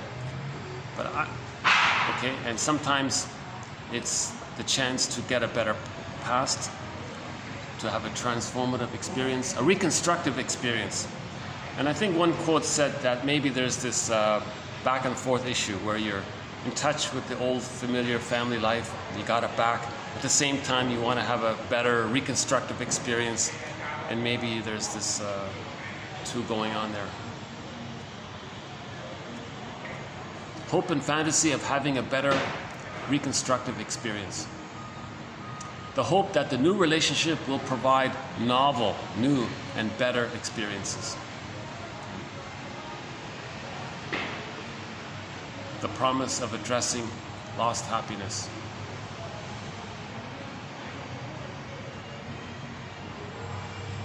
And this falling in love business can take place either because we see either ourselves in the other person, so there's a symbiosis, and they might look like us, or the other person acts out or demonstrates aspects of ourselves that we don't want to face or admit, but vicariously we see it through the other person. That can be it as well.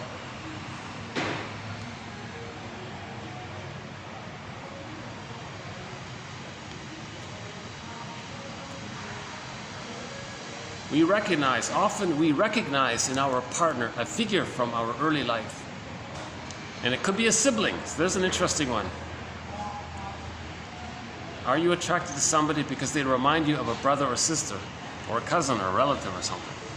Whoever was important to you early in the first home.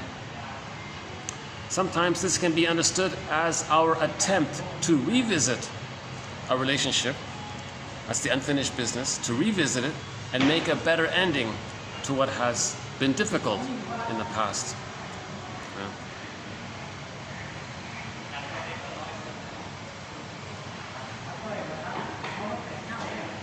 Dyadic bliss. Becoming part of a couple in itself, particularly if there is a falling in love stage, can easily revisit the dyadic bliss that we had in the symbiotic phase in childhood. Or if the primary relationship was impaired, meaning the baby never got the primary bliss, then falling in love can create it for the first time. I think that would be the head over the heels, where you're really head over heels if it's the first time. Falling in love, interesting about the physiological collusion.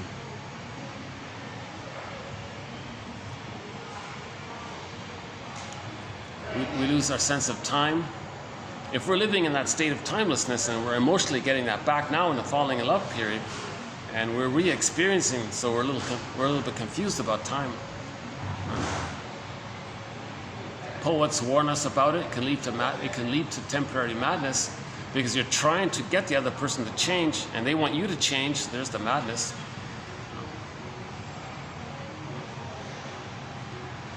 Another phrase is sudden enchantment, bedazzled.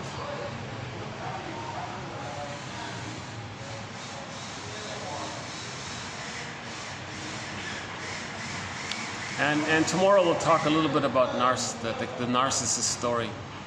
So we have a couple of quotes to add to our thread on the narcissistic pattern. Because he was in love with the image of himself, right? He was in love with the memory or concept of himself that when he was in the womb, he was a little god. So that's what he's chasing. So babies think they're little gods. They think they're that, and they're chasing that, and they're protecting that, and they're taking refuge in that. So they're always in this state of thinking they're so important, and it's all about them, and it's all part object relating. So others are symbolic placentas or symbolic breasts. So they use others, have no empathy for others. They see others as useful or worthless. They have this extreme either-or mentality. Goddess and demon in the imagery, useful, right? So there's the narcissistic pattern.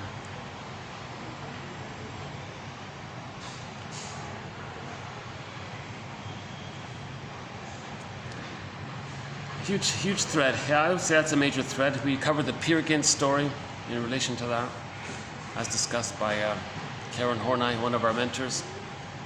Oh, Karen Horney, oh my God. Look up Karen Horney. She has a whole lecture on transference love. It's the only audio that I've been able to find that's available online. So if you look up Karen Horney, her audio lecture, it's about 50 minutes long, just under an hour. She made it just at the end of life, but it's still clear. But you get a feel for who Karen Horney was. She's got that rich, sort of colorful, very, very loving kind of voice. She's got the German accent, and you can see that she was a kind woman. But yeah, check out her lecture. I think it's called is it Transference Love or something? Anyways, it's the only audio available of Karen Horney. She also talks about transference love, the difference between transference love and regular, genuine love. Yeah, I forgot about that. We played it once, I think. We played a part of it once.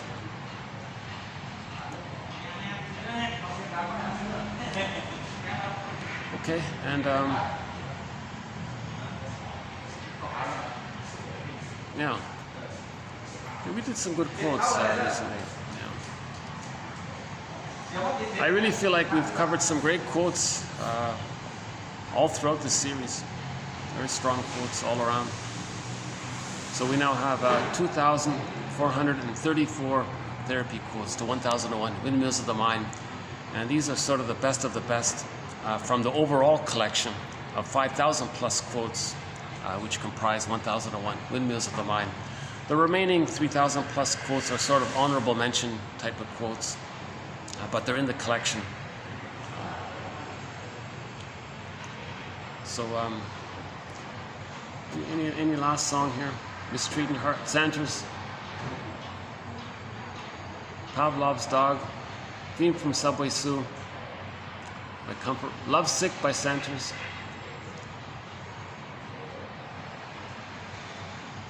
Waiting for the Moon, Calypso from the Odyssey.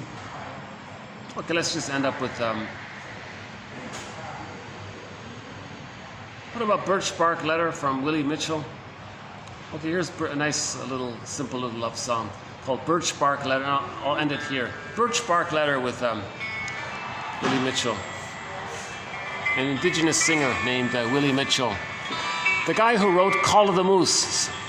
So this is the singer of Call of the Moose and other great songs. Lastly,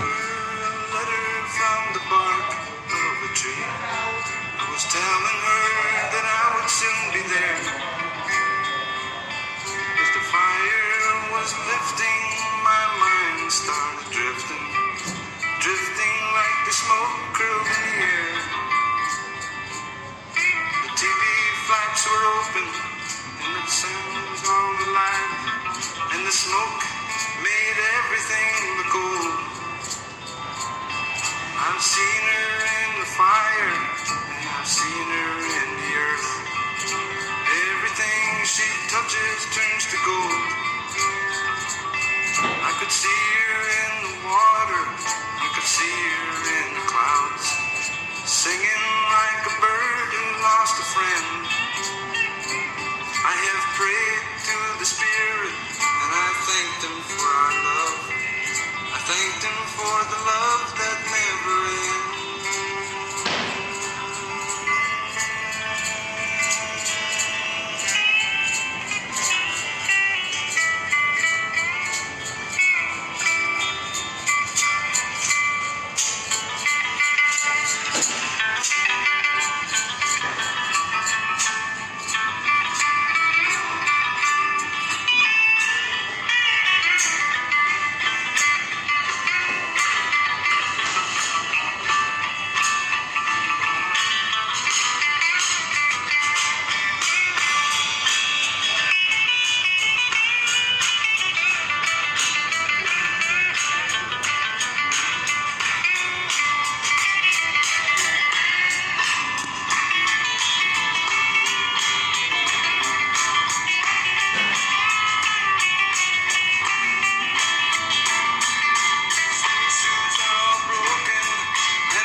He's saying there are no herbs to help him heal his broken heart. Where are the herbs? He needs the herbs. No herbs.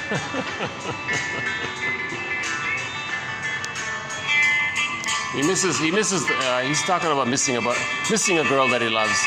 When will she return? He peeled off some birch bark off a birch bark tree. a birch tree. We took off the bark, and on the back of it wrote a love letter.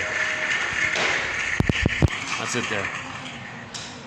So maybe one way to summarize 1001 Windmills of the Mind is that we want to convert, we want to make the shift from all of this transference love, this falling in love business, to genuine mutual love. Right? So that parallels, that's a symbol for saying we got to move from the trauma, whatever trauma we have prior to 18 months,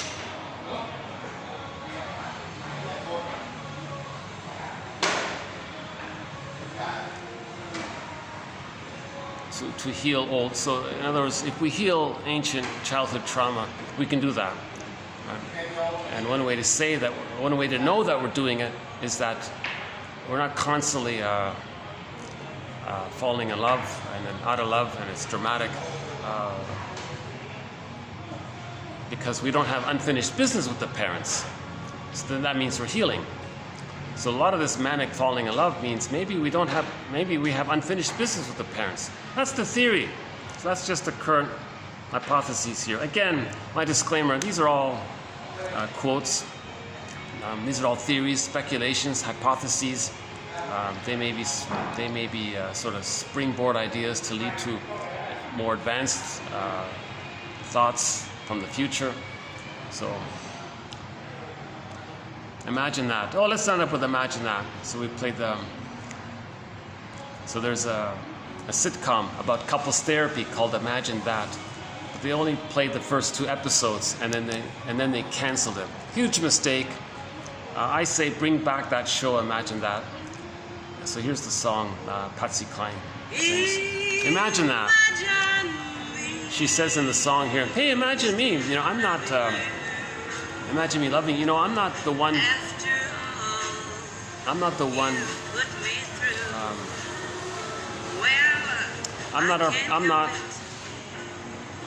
different from your parent. I'm not going to do the disappointing thing that you experience. So maybe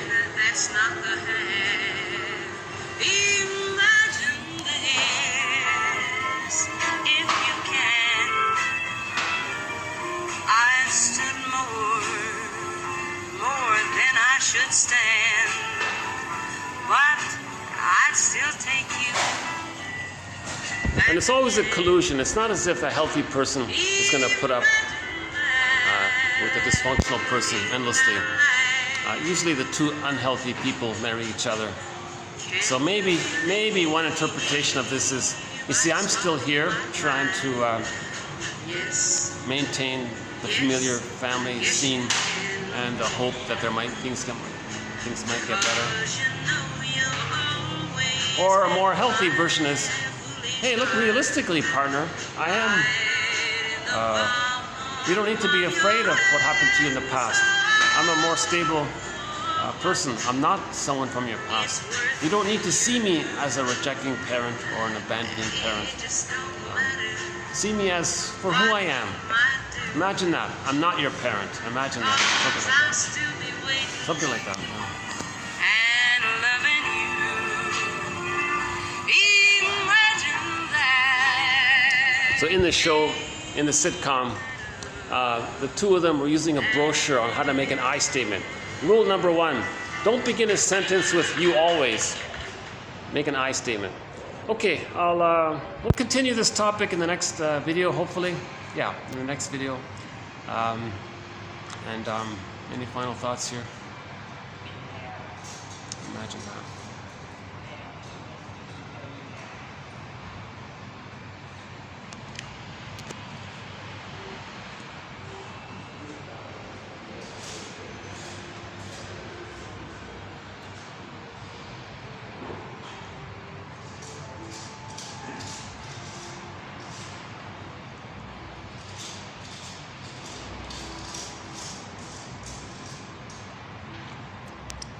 When one person makes an I statement, sometimes they can trigger the other person.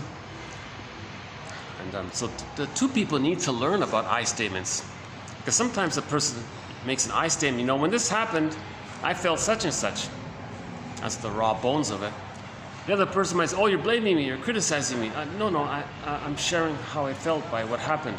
I didn't say I'm blaming you. No, I think you're blaming. So now that other person has to make an I statement. Okay, when I heard you say that, I felt angry. Now you trace it to the childhood. You go back. Yeah, so it reminds me of when I was a child, and you go from there. So TQ 2360 is there on how to make an I statement. I think she did a pretty good job. Susan Campbell's unilateral repair statement on how to make an I statement. It's in her book called From Triggered to Tranquility. And we discussed it about a month ago, and TQ 2360, I believe. And yeah. So the acronym is of, see, if. So the O is the observation, the trigger, something that happened. So let's say something happened and the person reacted, and you want to come back and apologize. So you describe the situation, the O. Oh yeah, the rag on the table or something. Should we do that one? No, it's something else here. Okay, why not? Yeah. So the guy, let's say the guy cleaned the kitchen, and the wife came home and said nothing. And then half an hour later, he makes some kind of snide remark to his wife. So the next day, he wants to apologize. He calms down, and he makes an I statement. Honey, I want to clear something up here. I want to clear the air here. Yesterday, when you came home, I noticed that you saw that the kitchen was clean, and I noticed that you didn't say anything about it. Well, I was triggered. So that's the O part, the observation. Yeah? She saw the clean kitchen and said nothing. He was triggered. And then he said something, right? So now when he's making the repair statement, he says the O, okay? You saw the clean kitchen, you said nothing. That's the observation. Then he says, and I was triggered. Now the F, the next letter in the acronym, of, see, if. Now the F part is the old fear from childhood coming up. So I think what happened was my old fear of being not unseen came up, of being invisible to my mother came up. I think that old fear came up. Okay, now the S. The story I told myself was, I'm not important. I'm just a thing that's there or something. The emotion. So yeah, when I was so that's the E, the childhood emotion linked to the need, the unmet need. So as a child, I had a need to be seen. When that didn't get met, I felt invisible and angry. Okay. Now the A, that's the apology. So yesterday I made that snide remark. So I apologize. I'm sorry about that. If I can do it again, if we can do it over, I would tell you from the outset, from the very beginning, how I was triggered and how my old fear came up. And when I'm triggered, I'm not the best version of myself. Oh yeah, back to the apology. Oh yeah, and I made that snide remark. That was my defensive, reactive, impulsive coping mechanism that I engage in when I'm triggered, to be cynical towards you or to blame you or something. So yeah, that's part of the apology. And if he could do it over, he would say from the beginning what old fear was coming up. And when he's triggered, he's not the best version of himself. And the woman might say, okay, well, thanks for that. Yeah. So yeah. And next time, so she'll say, actually, I did see the clean kitchen, and I really appreciated it. And I think, yeah, I guess I just took it for granted. And what you're saying now means you want some recognition for us. I get it. So next time I'll notice it and say that. Great job.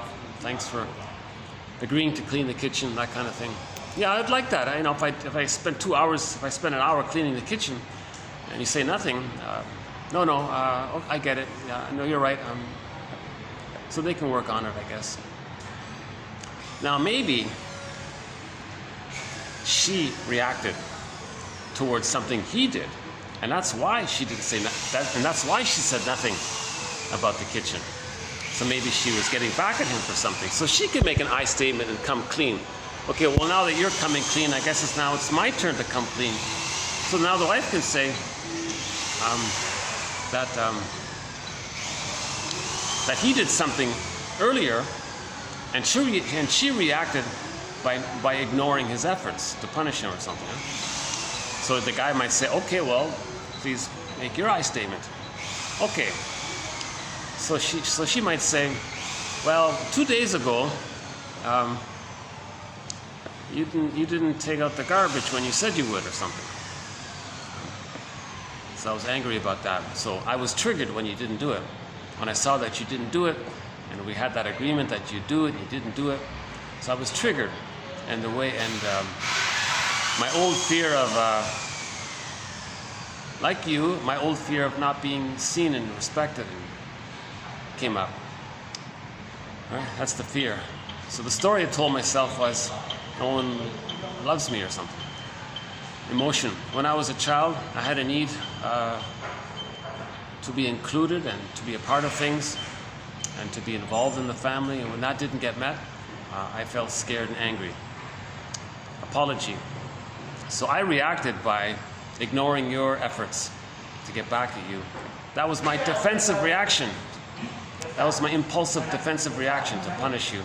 Because I knew maybe you'd like some recognition, and I withheld it. So I withheld my appreciation because I was angry at you. So that was my defensive reaction. If I could do it over, I would tell you from the beginning about the garbage thing, how my old fear was coming up. And like you, when I'm triggered, I'm not the best version of myself. And then now, why didn't the guy take out the garbage? So he can think back to why he didn't take out the garbage when he promised to. So maybe it's something that she did. And so on. So this thing about I statements, it's about making it about yourself. It's about sharing your vulnerability. It's about sharing what memories, what pain from childhood is coming up. The person in the present did something, a trifle, but it triggered something. So you want to talk about the past, your past, and you want to share your past with your partner. That's sharing your intimacy and vulnerabilities, that kind of thing. So again, TQ 2360. Also, Marshall Rosenberg talks about it in his book, Language of Life, NVC. His acronym is OFNR, O-F-N-R. Observation, Feelings, Needs, Request. I like Susan Campbell's one as well. They're both good. Yeah.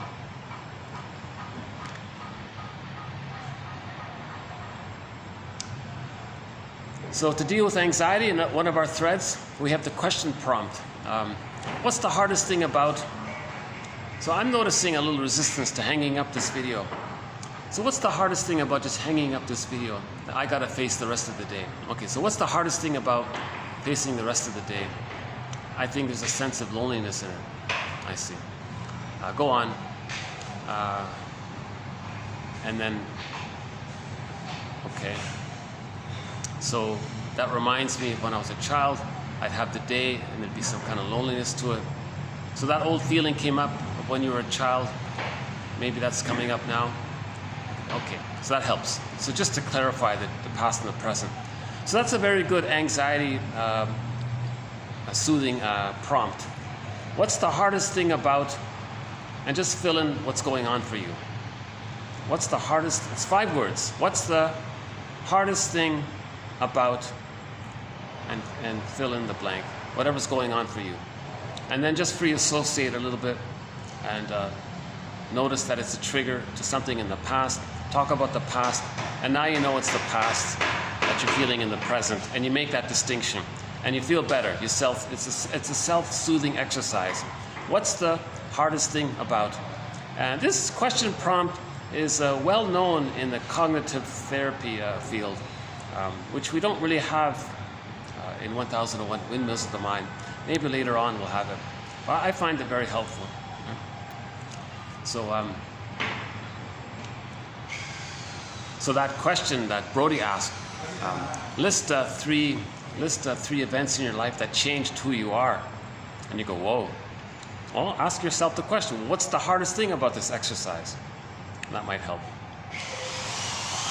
I'll see you in the next video. So thanks very much. I hope some of these quotes are interesting and are making a contribution to advancing the psychoanalytic perspective in some way. I have this fantasy that somebody might get inspired to pick up the quotes and maybe write an essay and maybe come up with some new ideas and share their essay, and others do the same thing. We got to raise consciousness. The goal is the same. We want to make the unconscious conscious. We want to convert amnesic memory into conscious memory. Then we calm down. We repeat and reenact because we lost our memory and our feelings.